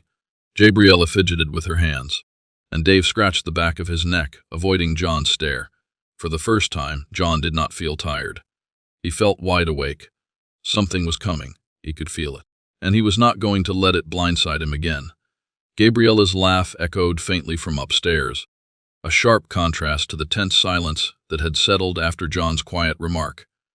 He leaned against the counter, his eyes locked on the water bottle in his hand, turning it slowly as if the answer to his unease was hidden in the grooves of the plastic. Dave shifted his weight, clearing his throat awkwardly. "Wish I should get going," Dave finally said, his tone forced and light. He set the empty beer bottle on the counter with a hollow clink. John looked up, his face calm but his eyes sharp. "Do not rush on my account." Gabriella, who had been hovering by the doorway, stepped forward quickly. "It is late, Dave. You should go." Her voice carried a strange edge, a mixture of urgency and something John could not quite place. Defensiveness. Panic. Dave nodded, not looking at either of them as he grabbed his keys. "All right. See you guys later." John's gaze followed Dave until the front door clicked shut. Gabriella turned to John, her arms crossed, her tone sharp. "What was that about? Why are you acting so strange?" John shrugged, keeping his tone neutral. "I am not acting strange, just making conversation. You do not talk to Dave like that unless something is bothering you," she snapped. "So, what is it, John?" "Spit it out," He let out a low chuckle, but there was no humor in it. Maybe I am just tired of being the last to know things in my own house. Gabriella's eyes narrowed. The last to know what? You are being ridiculous. The words hung in the air, daring him to respond. He wanted to lay it all out, demand answers, but he bit his tongue. This was not the moment, not yet. If his suspicions were wrong, he would look like a fool. If they were right, he needed proof. Cold, undeniable proof. Instead, he sighed and walked past her, heading for the stairs. Forget it. I am going to check on the boys. Unbelievable, Gabriella muttered under her breath, but she did not follow him. John climbed the stairs, his pulse hammering in his ears. He pushed open the door to the boys' room quietly, peering inside. Noah and his older brother, Ethan, were sprawled on their beds, their faces illuminated by the glow of the television screen. The sight should have been comforting, but instead it felt hollow. Ethan glanced up. Hey, Dad, you are home early, and John smiled faintly. Yeah. Just wanted to see my boys before you fall asleep. You doing all right? Ethan nodded, turning back to the screen, but Noah sat up, his wide eyes brimming with excitement. Uncle Dave said he is taking us fishing this weekend. Can we go, Dad? Please. John's stomach tightened. We will see, buddy. Get some sleep now. As he closed the door softly behind him, his mind raced. Fishing, the swing set. The countless small moments that had seemed insignificant before. Each one felt heavier now, as though they were pieces of a puzzle he did not want to complete. Gabriella was waiting for him at the bottom of the stairs, her arms crossed, her expression cold. If you have something to say, say it. John stopped on the last step, his face unreadable. Not yet. What is that supposed to mean? She demanded. It means I will say what I need to when I am ready. John replied evenly, brushing past her toward the bedroom. He could feel her glare on his back. But he did not stop. That night, he lay in bed wide awake, staring at the ceiling. The pieces of the puzzle were there, and he could not ignore them anymore. He had no intention of tipping his hand to Gabriella or Dave, not until he was sure, and there was only one way to be sure. The next morning, before the sun had even risen, John stood in the kitchen, the faint smell of coffee lingering in the air as he searched for what he needed. His hands trembled slightly as he pulled out the at-home DNA test kits he had bought months ago, back when he had first felt the nagging pull of doubt. He had not used them then, convincing himself he was overthinking things. Not anymore. He tucked the kits into his jacket and left the house before anyone else woke up. The quarry could wait. Today he had more important business. As he drove, his mind was a storm of conflicting emotions. Anger, fear, and determination swirled together, but one thought stood above the rest. He needed the truth, no matter what it cost him. The next morning, John woke up with a plan. As he drank his coffee in the silent kitchen, his eyes lingered on the corner where Dave had stood the night before, beer in hand. His casual smirk still burned into John's memory. It was not enough to trust his gut anymore. He needed to know what was happening under his roof. Instead of heading to the quarry, John stopped by a small electronics store on the other side of town. He walked out carrying a box filled with sleek, discreet cameras, top-of-the-line models with audio recording and remote access. He justified the expense to himself as an investment. If nothing else, it would finally put his doubts to rest, or confirm them. By the time Gabrielle and the boys returned from running errands, the cameras were already in place. John had worked quickly and efficiently, installing them in the living room, kitchen, hallway, and even in the garage, places where he knew Dave and Gabriella tended to linger. The system was synced to his phone, letting him monitor everything in real time. He acted normal that evening, masking his unease behind small talk and an extra beer at dinner. The first few days passed without incident. Gabriella's routine seemed ordinary mornings with the boys, errands in town, and quiet afternoons at home. But on the third day, John's patience paid off. Sitting in his truck during his lunch break, John opened the app on his phone. The camera feed from the living room showed Gabriella pacing nervously, her phone clutched in her hand. Moments later, Dave walked in. John's stomach twisted as he watched them speak in hushed tones, leaning close enough that their shoulders brushed. "Are the boys asleep?" Dave asked, his voice low but clear through the speakers. Gabriella nodded, glancing toward the stairs. "Yes. Keep your voice down." Dave ran a hand through his hair, his unease palpable. "Do you think he suspects anything?" He was acting weird the other night. Gabriella hesitated, her eyes darting to the window as if John might be standing there. I do not know. He has been distant lately, but he has not said anything. Distant means he is thinking. Dave whispered harshly. You are sure he does not know? Gabriella crossed her arms defensively. If he knew, do you think he would be this calm? John is not the type to sit quietly if something is wrong. Their conversation cut deeper than John expected. He had braced himself for flirtation, maybe even lies. But this was confirmation that they were hiding something. His hands trembled as he closed the app and stared blankly out at the quarry, the sounds of heavy machinery fading into the background. For the next 2 weeks, John made no changes to his behavior. He went to work, came home, and played the role of the hard-working husband and father. All the while, he meticulously reviewed the footage captured by the cameras. Each conversation, every shared glance between Gabriella and Dave, added another piece to the puzzle. One afternoon, John watched as Dave arrived unannounced once again. The boys were in the backyard playing soccer, while Gabriella and Dave sat in the kitchen, speaking in hushed tones. The audio was muffled, but one phrase came through loud and clear. You need to make sure he does not look too closely, Dave said, his voice sharp. If he finds out, everything falls apart, but John ruined the clip 3 times, letting the words sink in.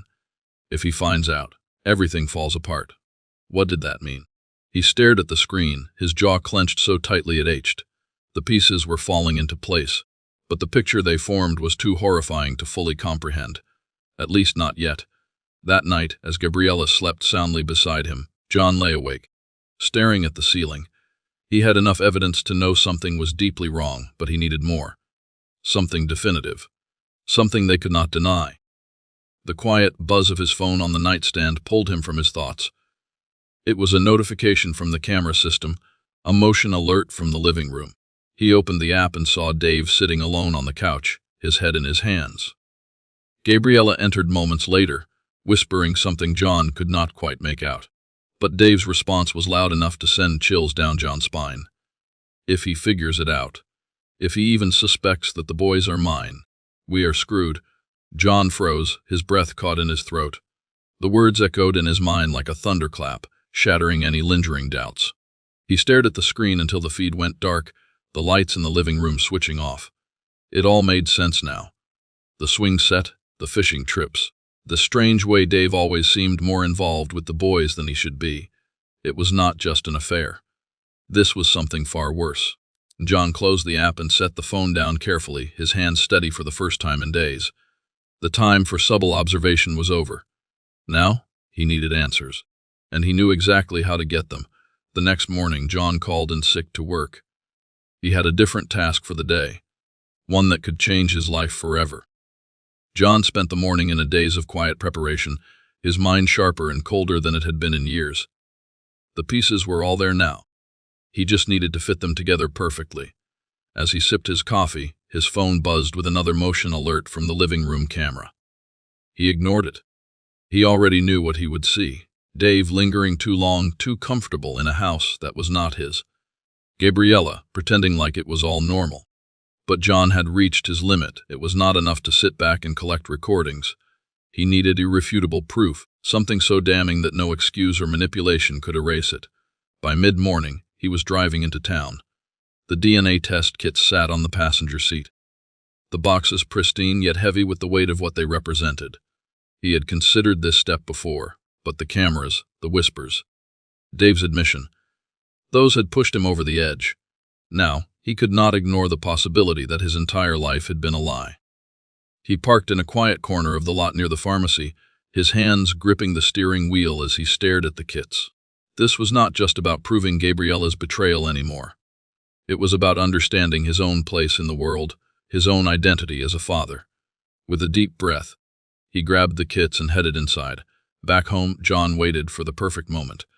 That evening, as Gabriella prepared dinner, he called the boys into the garage under the pretense of fixing their bikes.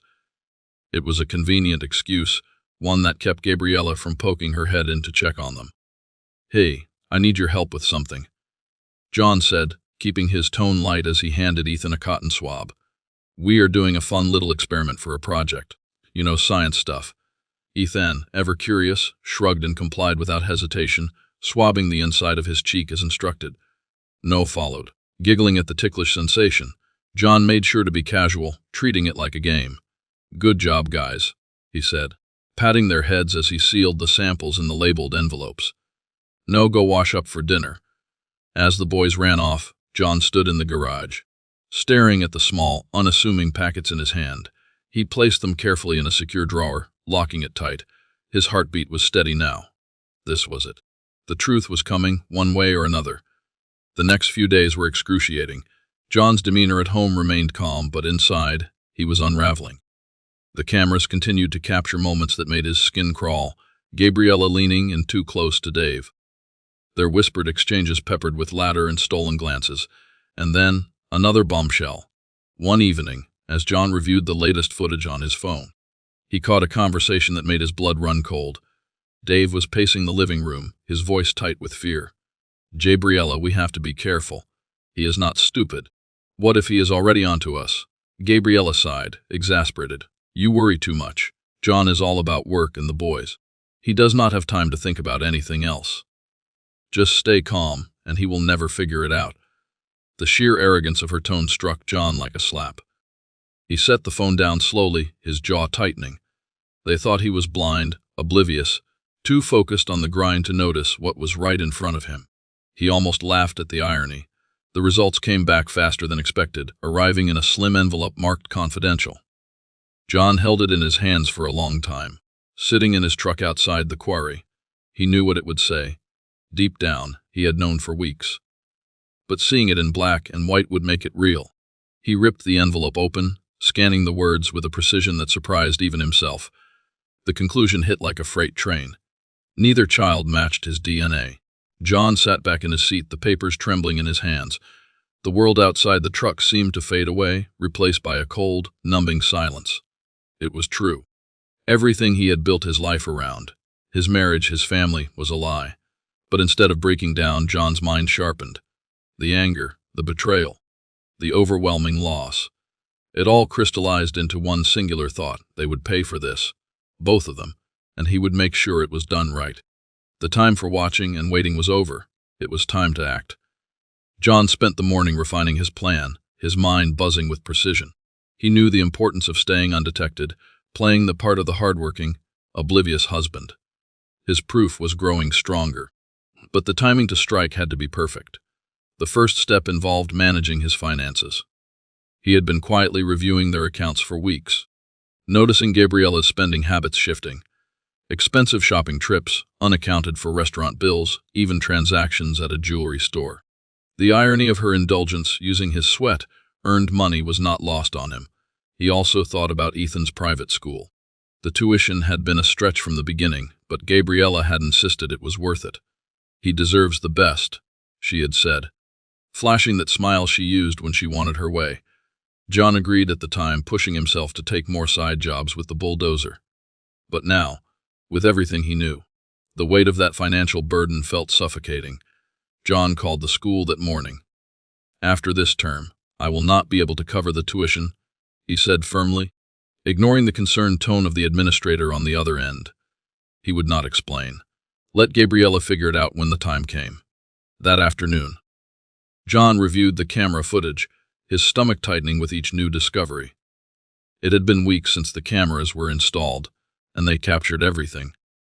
Gabriella's warm smiles when Dave arrived, their whispered conversations, the stolen moments when they thought no one was watching. But one detail gnawed at John. Why had the boys not mentioned Dave's frequent visits? Especially Ethan, who was old enough to notice things. The answer came to him as he watched a clip from the previous evening. Dave sat on the couch with the boys, telling some grandiose story about fishing trips and childhood adventures. The boys hung on every word, laughing and asking questions. Dave was careful, John realized. He had turned himself into the fun uncle, the one who brought stories and jokes, who distracted the boys with attention and gifts. The boys saw him as an extension of the family, someone who made life more exciting. To them, Dave's presence was normal, even welcomed. John clenched his jaw as he watched Ethan hand Dave a soda, calling him Uncle Dave, with the same casual affection he used for his father. It was a gut punch. But it also solidified John's resolve. The boys were innocent in all of this, manipulated by Gabriella and Dave's lies. Later that day, John was at the quarry when his phone buzzed with an alert. Gabriella and Dave were in the kitchen again. He opened the app, the familiar tension settling in his chest as he watched their conversation unfold. "You need to be more careful," Dave said, his voice sharp but low. Gabriella rolled her eyes, stirring a cup of coffee. "You are paranoid." John has not said a word. He is either too busy or too stupid to notice. Dave leaned in closer, his tone urgent. "Do not underestimate him. He is not as dumb as you think." John watched as Gabriella waved him off with a dismissive laugh. "Relax. The boys adore you. They would never say anything, even if he did ask. And John, he is too busy working himself into the ground to pay attention." But her words hung in the air, each one cutting like a blade. Gabriella's confidence, her casual dismissal of him, only fueled John's resolve. That night, John sat with the boys during dinner, listening intently as Ethan talked about his school day. The private school, he realized, was more than just a financial burden. It was part of Gabriella's image, her way of projecting success to the world. She loved to brag about Ethan's achievements at social gatherings, often taking credit for his progress. "Dad, guess what?" Ethan said, his face lighting up. "Uncle Dave said he might come to my next soccer game. He said he is my good luck charm." But John's fork paused mid-air, but he quickly recovered, smiling. "That is nice of him. You know I will be there too, right?" "Yeah," Ethan said, nodding, but his excitement clearly revolved around Dave. Gabriella's eyes flickered to John, her smile tight. "Dave has been so good with the boys. It is nice to have family step in and help." John nodded slowly, his expression unreadable. Family is everything. The weight of his words hung heavy in the air. Gabriella looked away, her usual confidence faltering for just a moment. That night, as Gabriella slept, John reviewed the recordings once more. He watched Gabriella and Dave laugh together, their movements natural, practiced. He listened to Dave's nervous whispers, warning Gabriella about John's suspicions. He even caught snippets of Gabriella's dismissive responses, her arrogance blinding her to the storm brewing around her. The more John saw, the more everything fell into place. The increased expenses, the private school, the frequent visits. It was all connected, part of the web Gabrielle and Dave had spun. John locked his phone, his jaw set. The DNA results had already confirmed what he had suspected all along. His life, his family, everything he had worked so hard to build was a lie. And soon, Gabriella and Dave would realize just how wrong they were to think he had not noticed. John's resolve had hardened into something unshakable. He was no longer just observing or piecing together fragments of betrayal. Now, he was preparing for the final act, the one where he would take control and force Gabriella and Dave to face the consequences of their deceit. That evening, while Gabriella and the boys were out running errands, John made his way into the garage. He opened the locked drawer where he had kept the results, the camera footage backups, and the meticulous notes he had been gathering over the past few weeks. Each item in the pile represented a layer of the life Gabriella and Dave had stolen from him. He stared at the footage from earlier that day. Dave had been sitting at the kitchen table, his face tense as Gabriella poured herself a glass of wine. "This is getting out of hand," Dave had whispered, leaning forward. "He is not just quiet anymore. It is like he is planning something." Gabriella waved him off, her arrogance still intact. What could he possibly do? John is predictable. He would rather burn himself out working than deal with this. Dave shook his head, his hands gripping the table. "If you are wrong," Gabriella sipped her wine, a small smirk on her face. "I am not wrong." Watching her now, John's jaw clenched. The dismissiveness in her tone, the confidence in her ability to manipulate, made his blood boil. She had built her entire life on lies, and Dave's nervous attempts to rein her in only made it worse. They were playing a dangerous game, but they had underestimated him. The following morning, John began quietly making changes. He scheduled a meeting with his lawyer to discuss the possibility of separating assets and securing what was rightfully his. He also adjusted his bank accounts, shifting funds into an account Gabriella had no access to. Each step was calculated and deliberate, ensuring he would not be blindsided when the moment came. At home, John continued playing his part. During breakfast, he listened as Gabriella chatted about Ethan's upcoming school fundraiser. She had already committed to donating, despite the fact that John had informed her they could no longer afford the tuition. "I told them we could sponsor the event," she said casually, as if spending thousands of dollars was inconsequential. "It will be good for Ethan's reputation." John took a sip of his coffee, masking his irritation. "We will talk about it later." Gabriella frowned. "What is there to talk about? It is important." John set his cup down, his gaze steady. "Later," but her frustration was clear, but she said nothing. John stood up, kissed Ethan and No on the heads, and left for work. He could feel Gabriella's eyes on him as he walked out the door, but he did not look back. That afternoon, John sat in his truck outside the quarry, reviewing the last few weeks' footage. He had collected enough evidence to not only confront Gabriella, but to destroy the carefully curated life she had built with Dave. Still, he knew that a direct confrontation would be too easy. Gabriella thrived on manipulation, and Dave was spineless. No, John needed to approach this strategically, ensuring there was no way for them to twist the narrative. As he closed the app, a text message from the private school administrator popped up on his screen. It was a reminder about the upcoming payment deadline. John smirked, shaking his head. That payment was not going to happen. Gabriella and Dave could figure it out themselves. His phone buzzed again. This time, a notification from the camera in the garage. Curious, he opened the live feed and froze. Gabriella was there, rummaging through his workbench drawers. Her movements were frantic, her expression tense. "What are you looking for, Gabriella?" John muttered to himself, his grip tightening on the phone. After a few minutes, Gabriella pulled something out of the drawer, a small envelope.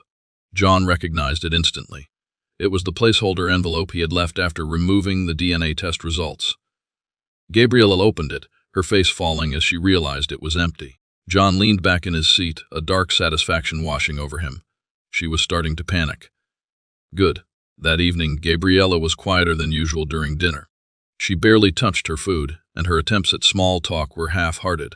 Ethan and No did not seem to notice, but John did. He watched her carefully, noting the way her eyes darted toward him whenever she thought he was not looking. After the boys went to bed, John poured himself a drink and sat in the living room. Gabriella hovered near the doorway, clearly debating whether to say something. "Everything all right?" John asked, his tone neutral. Gabriella blinked, startled. "What?" "Yeah, of course," John nodded, swirling the liquid in his glass. "You seem distracted." She forced a smile. "Just tired." John held her gaze for a moment before taking a sip. "I know the feeling." Gabriella hesitated, then disappeared into the kitchen. John sat back, a cold smile creeping across his face. The walls were closing in on her, and she was starting to feel it. He had her exactly where he wanted her. The next morning, John woke before dawn, his mind sharp and clear. The time for subtle moves and quiet observation was over. Gabriella and Dave were starting to squirm, and he wanted them to feel the full weight of their lies before he made his final move. Today, he would start tightening the noose.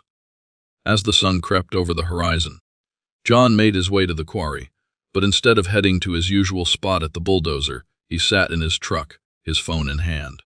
He had spent the previous night consolidating the footage and audio recordings he had collected over the past few weeks.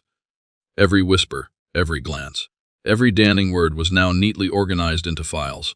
It was no longer just proof, it was ammunition. One clip stood out from the rest. It was from 2 days ago, recorded in the garage. Gabriella had been on the phone, pacing nervously while Dave's voice crackled faintly through the speaker. "You are sure he does not suspect?" Dave had asked, his tone tense. Gabriella's response had been chilling. "Even if he does, what is he going to do? John is predictable. He will sulk, maybe throw a tantrum, but he will never leave. He needs this family too much." John clenched his jaw as he replayed the clip, the words fueling the fire inside him. They thought he was weak, blind, incapable of action. That illusion would shatter soon enough. By midday, John had made a series of quiet but decisive moves. He contacted the private school again, formally withdrawing Ethan for the next term. The administrator tried to persuade him otherwise, but John was firm. Gabriella could explain the fallout when the time came. He also called his lawyer, setting up an appointment to discuss his next steps. The lawyer, a no-nonsense woman named Diane, listened intently as John laid out the situation. When he mentioned the DNA results, her tone shifted. Do you want to pursue legal action against your cousin or just focus on separating from your wife? Diane asked. For now, I just want to protect what is mine, John replied. But I will not rule anything out. Diane nodded, her voice steady. Understood. Gather everything you have, bank statements, evidence, anything that supports your case. We will make sure you come out of this clean. That evening, John returned home to find Gabriella unusually quiet. She was sitting on the couch, her phone in her lap, staring out the window. The boys were upstairs, their laughter faint but comforting. John paused in the doorway, studying her. The cracks in her armor were starting to show. Long day, he asked casually. Stepping into the room, Gabriella flinched slightly, then forced a smile. Just tired. But John nodded, sitting down across from her. Anything on your mind? No, she said quickly, too quickly. What do you ask? He shrugged, leaning back in his chair. You seem distracted lately, like you are waiting for something. Gabriella's eyes narrowed slightly, but she said nothing. The silence stretched between them, heavy with unspoken tension. Finally, she stood, muttering something about needing to check on dinner. John watched her retreat to the kitchen, a faint smile playing on his lips. She was starting to unravel, and she did not even realize it. Later that night, John reviewed the latest footage from the hidden cameras. One clip, recorded that afternoon, caught his attention immediately. Gabriella and Dave were in the backyard, speaking in hushed tones. The audio was faint, but John adjusted the volume, leaning closer to his screen. You need to stop panicking, Gabriella said, her tone sharp. You are going to make him suspicious. Dave ran a hand through his hair, his voice strained. I cannot help it. He is too calm. It is like he knows something. Gabriella sighed, exasperated. Even if he does, what can he do? He will not leave. He has too much to lose. Dave shook his head, his frustration evident. You do not know that. What if he does something? Gabriella laughed softly, the sound cold. John, please. He is not capable of doing anything drastic. Just stick to the plan, and everything will be fine. John paused the video, his hand steady despite the anger surging through him. Stick to the plan. He wondered what plan they were referring to, but it did not matter. Whatever they thought they were controlling, John would ensure it slipped right through their fingers. The following morning, John left for work as usual. But instead of heading to the quarry, he drove to a nearby property rental service. By mid-morning, he had secured a trailer capable of transporting his bulldozer.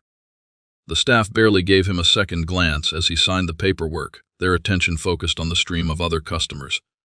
As he drove back to the quarry, his plan solidified in his mind. Dave's house, built with every penny of his savings and left uninsured, was his greatest vulnerability. The ongoing land dispute in the area provided the perfect cover. When the time came, John would strike with precision, ensuring there would be no coming back for either of them. For now, he waited, the weight of his decision settling over him like a heavy blanket. The calm before the storm. Gabriella and Dave thought they had the upper hand, but they had no idea who they were dealing with. John was no longer just reacting to their betrayal. He was about to redefine it. That night, John sat in his garage, staring at the bulldozer parked like a silent accomplice. The papers on the workbench were spread out in neat piles. Demolition orders, maps of the disputed land, and a private contract he had accepted just days ago. It was all coming together. The city's court decision to mandate the demolition of unfinished structures on the disputed plots had given him the perfect opening. John had been hired to clear a neighbor's half-built house, a property caught in the same land dispute as Dave's. The irony of it all wasn't lost on him. That contract, legally binding and above suspicion, was his cover, and when the dust settled, it would look like nothing more than a mistake, an understandable one. Given the confusion over the property boundaries, the next morning, he arrived at the quarry early but spent most of his time reviewing the details of the job. The neighbor's construction was on hold due to the court ruling, and they had eagerly hired him to complete the demolition as ordered. They'd even joked about how the city had finally done something right. John had smiled at the time, but inside, he'd already been weaving his own plan. He finalized the schedule for the work, noting that it aligned perfectly with when Gabriella and Dave would be out of sight.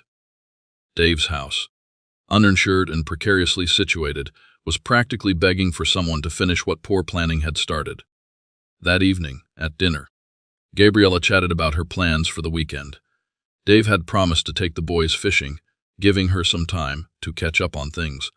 John listened quietly, nodding along, but his mind was far from the table. The boys were excited about the trip, asking if John wanted to join, but Gabriella quickly shut it down. Dad's been working so hard. Let him rest, she said, her smile sweet but hollow. John only smiled back. Maybe next time. The morning of the demolition, John woke early. He loaded the bulldozer onto the trailer and drove to the site, arriving just as the first light of dawn crept over the horizon. The street was quiet, the disputed area desolate. No one would question his presence here. He was just a contractor doing his job. He started with the neighbor's unfinished house, following the court-ordered instructions to the letter. The bulldozer roared to life, its blade cutting cleanly through walls and beams. Dust and debris filled the air. But John didn't stop until the structure was reduced to rubble. And then he moved to Dave's house. It was seamless. The property lines weren't clearly marked, and with the court order in hand, anyone could claim it was an honest mistake. The bulldozer rumbled forward, its massive blade crashing into the walls of the home Gabriella had praised so many times. The roof caved in first, followed by the rest of the structure, until all that remained was a heap of bricks, wood, and shattered dreams. By the time John finished, the sun was fully up, casting an eerie glow over the ruins. He climbed down from the bulldozer, his boots crunching against the debris as he surveyed the scene. The legal ambiguity of the land dispute and the court's orders would protect him from any serious repercussions. At least, that was the plan. As he drove away, the weight on his chest began to lift. Dave and Gabriella had thought they controlled everything, that John was too blind, too passive to see through their lies. But now, the game was his, and they were about to lose it all. For the first time in years, John felt a sense of peace. The lies that had suffocated him were finally crumbling, just like the house he left behind. The next morning, John woke to the sound of his phone buzzing on the nightstand. He squinted at the screen. It was a call from the neighbor whose unfinished property he had legally demolished the day before. John cleared his throat and answered. "Great work, John," the neighbor said, his voice upbeat. "It's such a relief to have that place cleared out." John muttered a polite response, but before he could end the call, the neighbor added something that made his pulse quicken. "By the way, I heard they also took down Dave's house." Crazy, right? Was that part of the job? There's been so much confusion about the boundaries. John kept his tone steady. Must have been. The court orders for that area are a mess. I followed everything I was given. The neighbor chuckled awkwardly. "Yeah, I figured." "Well, thanks again, John. It's good to finally see some progress around here." John hung up, his heart pounding. The neighbor's casual comment reinforced just how perfectly his plan had worked. The overlap in the demolition orders and the land dispute had created the perfect cover, and no one suspected a thing yet. By midday, the fallout began. His phone buzzed again, this time from an unknown number. John answered, keeping his voice calm. "This is John. This is Detective Coleman from the County Investigation Unit. We've had a report of unauthorized demolition near the site you worked yesterday, and we'd like to ask you some questions to clarify the situation." John forced his breathing to stay steady. "Of course. I followed the court-ordered plans exactly. If there's been a mistake, it's in the paperwork." "We're looking into that," the detective said, his tone neutral. "But for now, we'll need to meet and go over what you were instructed to do." John agreed, setting a time for later that afternoon. As he hung up, his grip on the phone tightened. He had prepared for this, but the scrutiny would make the next steps even more dangerous. At home, Gabriella was pacing in the kitchen when John walked in. She looked up sharply, her expression a mixture of confusion and panic. "Did you hear what happened?" She blurted out. "Dave's house. It's gone. Completely demolished." John kept his face neutral. "Really? How?" Gabriella threw her hands up, exasperated. "He called me this morning, freaking out. He said someone tore it down along with the neighbor's place. He thinks it was a mistake." John shrugged, pouring himself a glass of water. "Probably was. That whole area's under dispute. Boundaries are a mess." Gabriella narrowed her eyes, studying him. "You're sure you didn't have anything to do with it?" John met her gaze, his voice cold. "Why would I? You're the one always saying I'm too busy working to notice anything." Her mouth opened as if to retort, but no words came out. For the first time, she seemed genuinely unsure of herself. That afternoon, John met Detective Coleman at the station. The detective spread out aerial photos, court documents, and reports from the demolition site. "We understand you were contracted to clear the neighbor's unfinished property," Coleman began. "But there's been a report that another house, on the disputed land, was also destroyed. Can you explain?" John leaned forward, studying the documents. "I followed the instructions I was given. If the boundaries were unclear, that's on the surveyor, not me." Coleman frowned but nodded. "It's a complicated case, and the court's paperwork is a mess. For now, we're treating it as a possible error. But if anything else comes up, we'll be in touch." But John left the station feeling the weight of Coleman's words. He knew the investigation wasn't over. If Gabriella or Dave became desperate, they might try to shift the blame onto him. He had to be ready. That evening, Gabriella confronted him in the living room. Her face was pale, her voice trembling with barely concealed anger. "Tell me the truth, John," she demanded. "Did you do this? Did you have anything to do with what happened to Dave's house?" John leaned back in his chair, his expression calm. "Why would I? You and Dave seem to have everything under control. Why would I waste my time?" Her eyes widened, her breath catching. "What are you talking about?" John's gaze hardened, his voice steady. "You know exactly what I mean, Gabriella. You thought I wouldn't notice. You thought I'd just keep working myself into the ground while you and Dave played your little game." Gabriella's face paled further, her hands trembling. "You're wrong. You don't understand." "I understand perfectly," John interrupted, standing up. "And now, you're going to understand what it feels like to lose everything." He walked past her, heading upstairs without another word. Gabriella remained frozen in place, the weight of his words crashing down on her. The lies, the betrayal, the destruction. She finally realized how far John was willing to go. But it was too late. The game was over, and John was already one step ahead. John stood in the empty quarry at dusk, the familiar hum of distant machinery fading into silence. The events of the past weeks replayed in his mind, the DNA results, the damning conversations captured on camera, the cold strategy that had led him to the rubble that was once Dave's house. The storm had passed, but the weight of it all still hung over him. He had lost everything he thought was his, yet for the first time in years, he felt free. The investigation into the demolition had gone almost as he'd expected at the station. The papers he'd provided showed just enough ambiguity to make his case look like an accident. A simple error in judgment due to unclear property boundaries. The detective hadn't bought it completely, but the court ultimately ruled it negligence, not malicious intent. John paid the $50,000 fine, his expression blank as he handed over the check. It was a steep price, but one he was willing to pay to reclaim his life. Gabriella's reaction had been predictable. She'd screamed accused and threatened, but none of it mattered.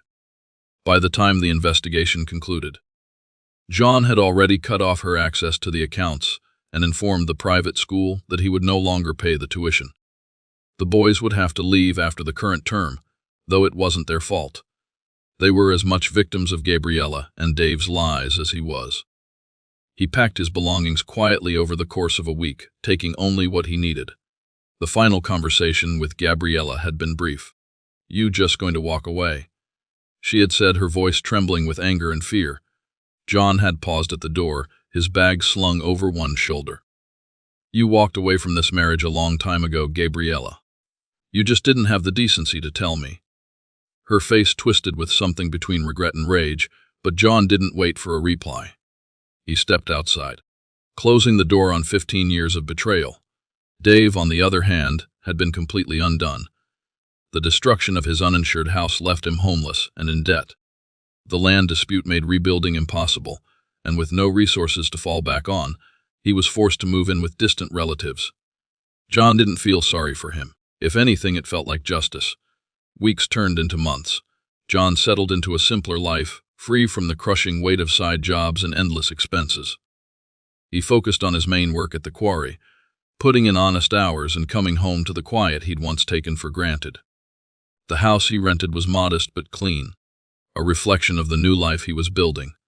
One evening, as he sat on the porch with a cold beer in hand, a thought struck him. He'd spent so many years grinding himself into the ground, thinking it was for his family. But in truth, he'd been running on autopilot, blind to the cracks forming around him. The betrayal hadn't started when he found out about the DNA. It had started long before. In the moments he'd ignored because it was easier than facing the truth. The lesson wasn't lost on him. Life was fragile, built on trust and shared effort. When that trust was broken, the foundation crumbled. But John had rebuilt his life, brick by brick, stronger and more honest than before. He didn't regret what he'd done. Sometimes, tearing everything down was the only way to start fresh.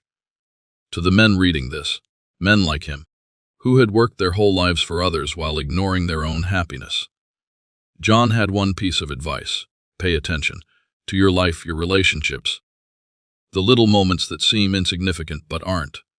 It's never too late to reclaim what's yours, but the earlier you see the cracks, the easier it is to fix them.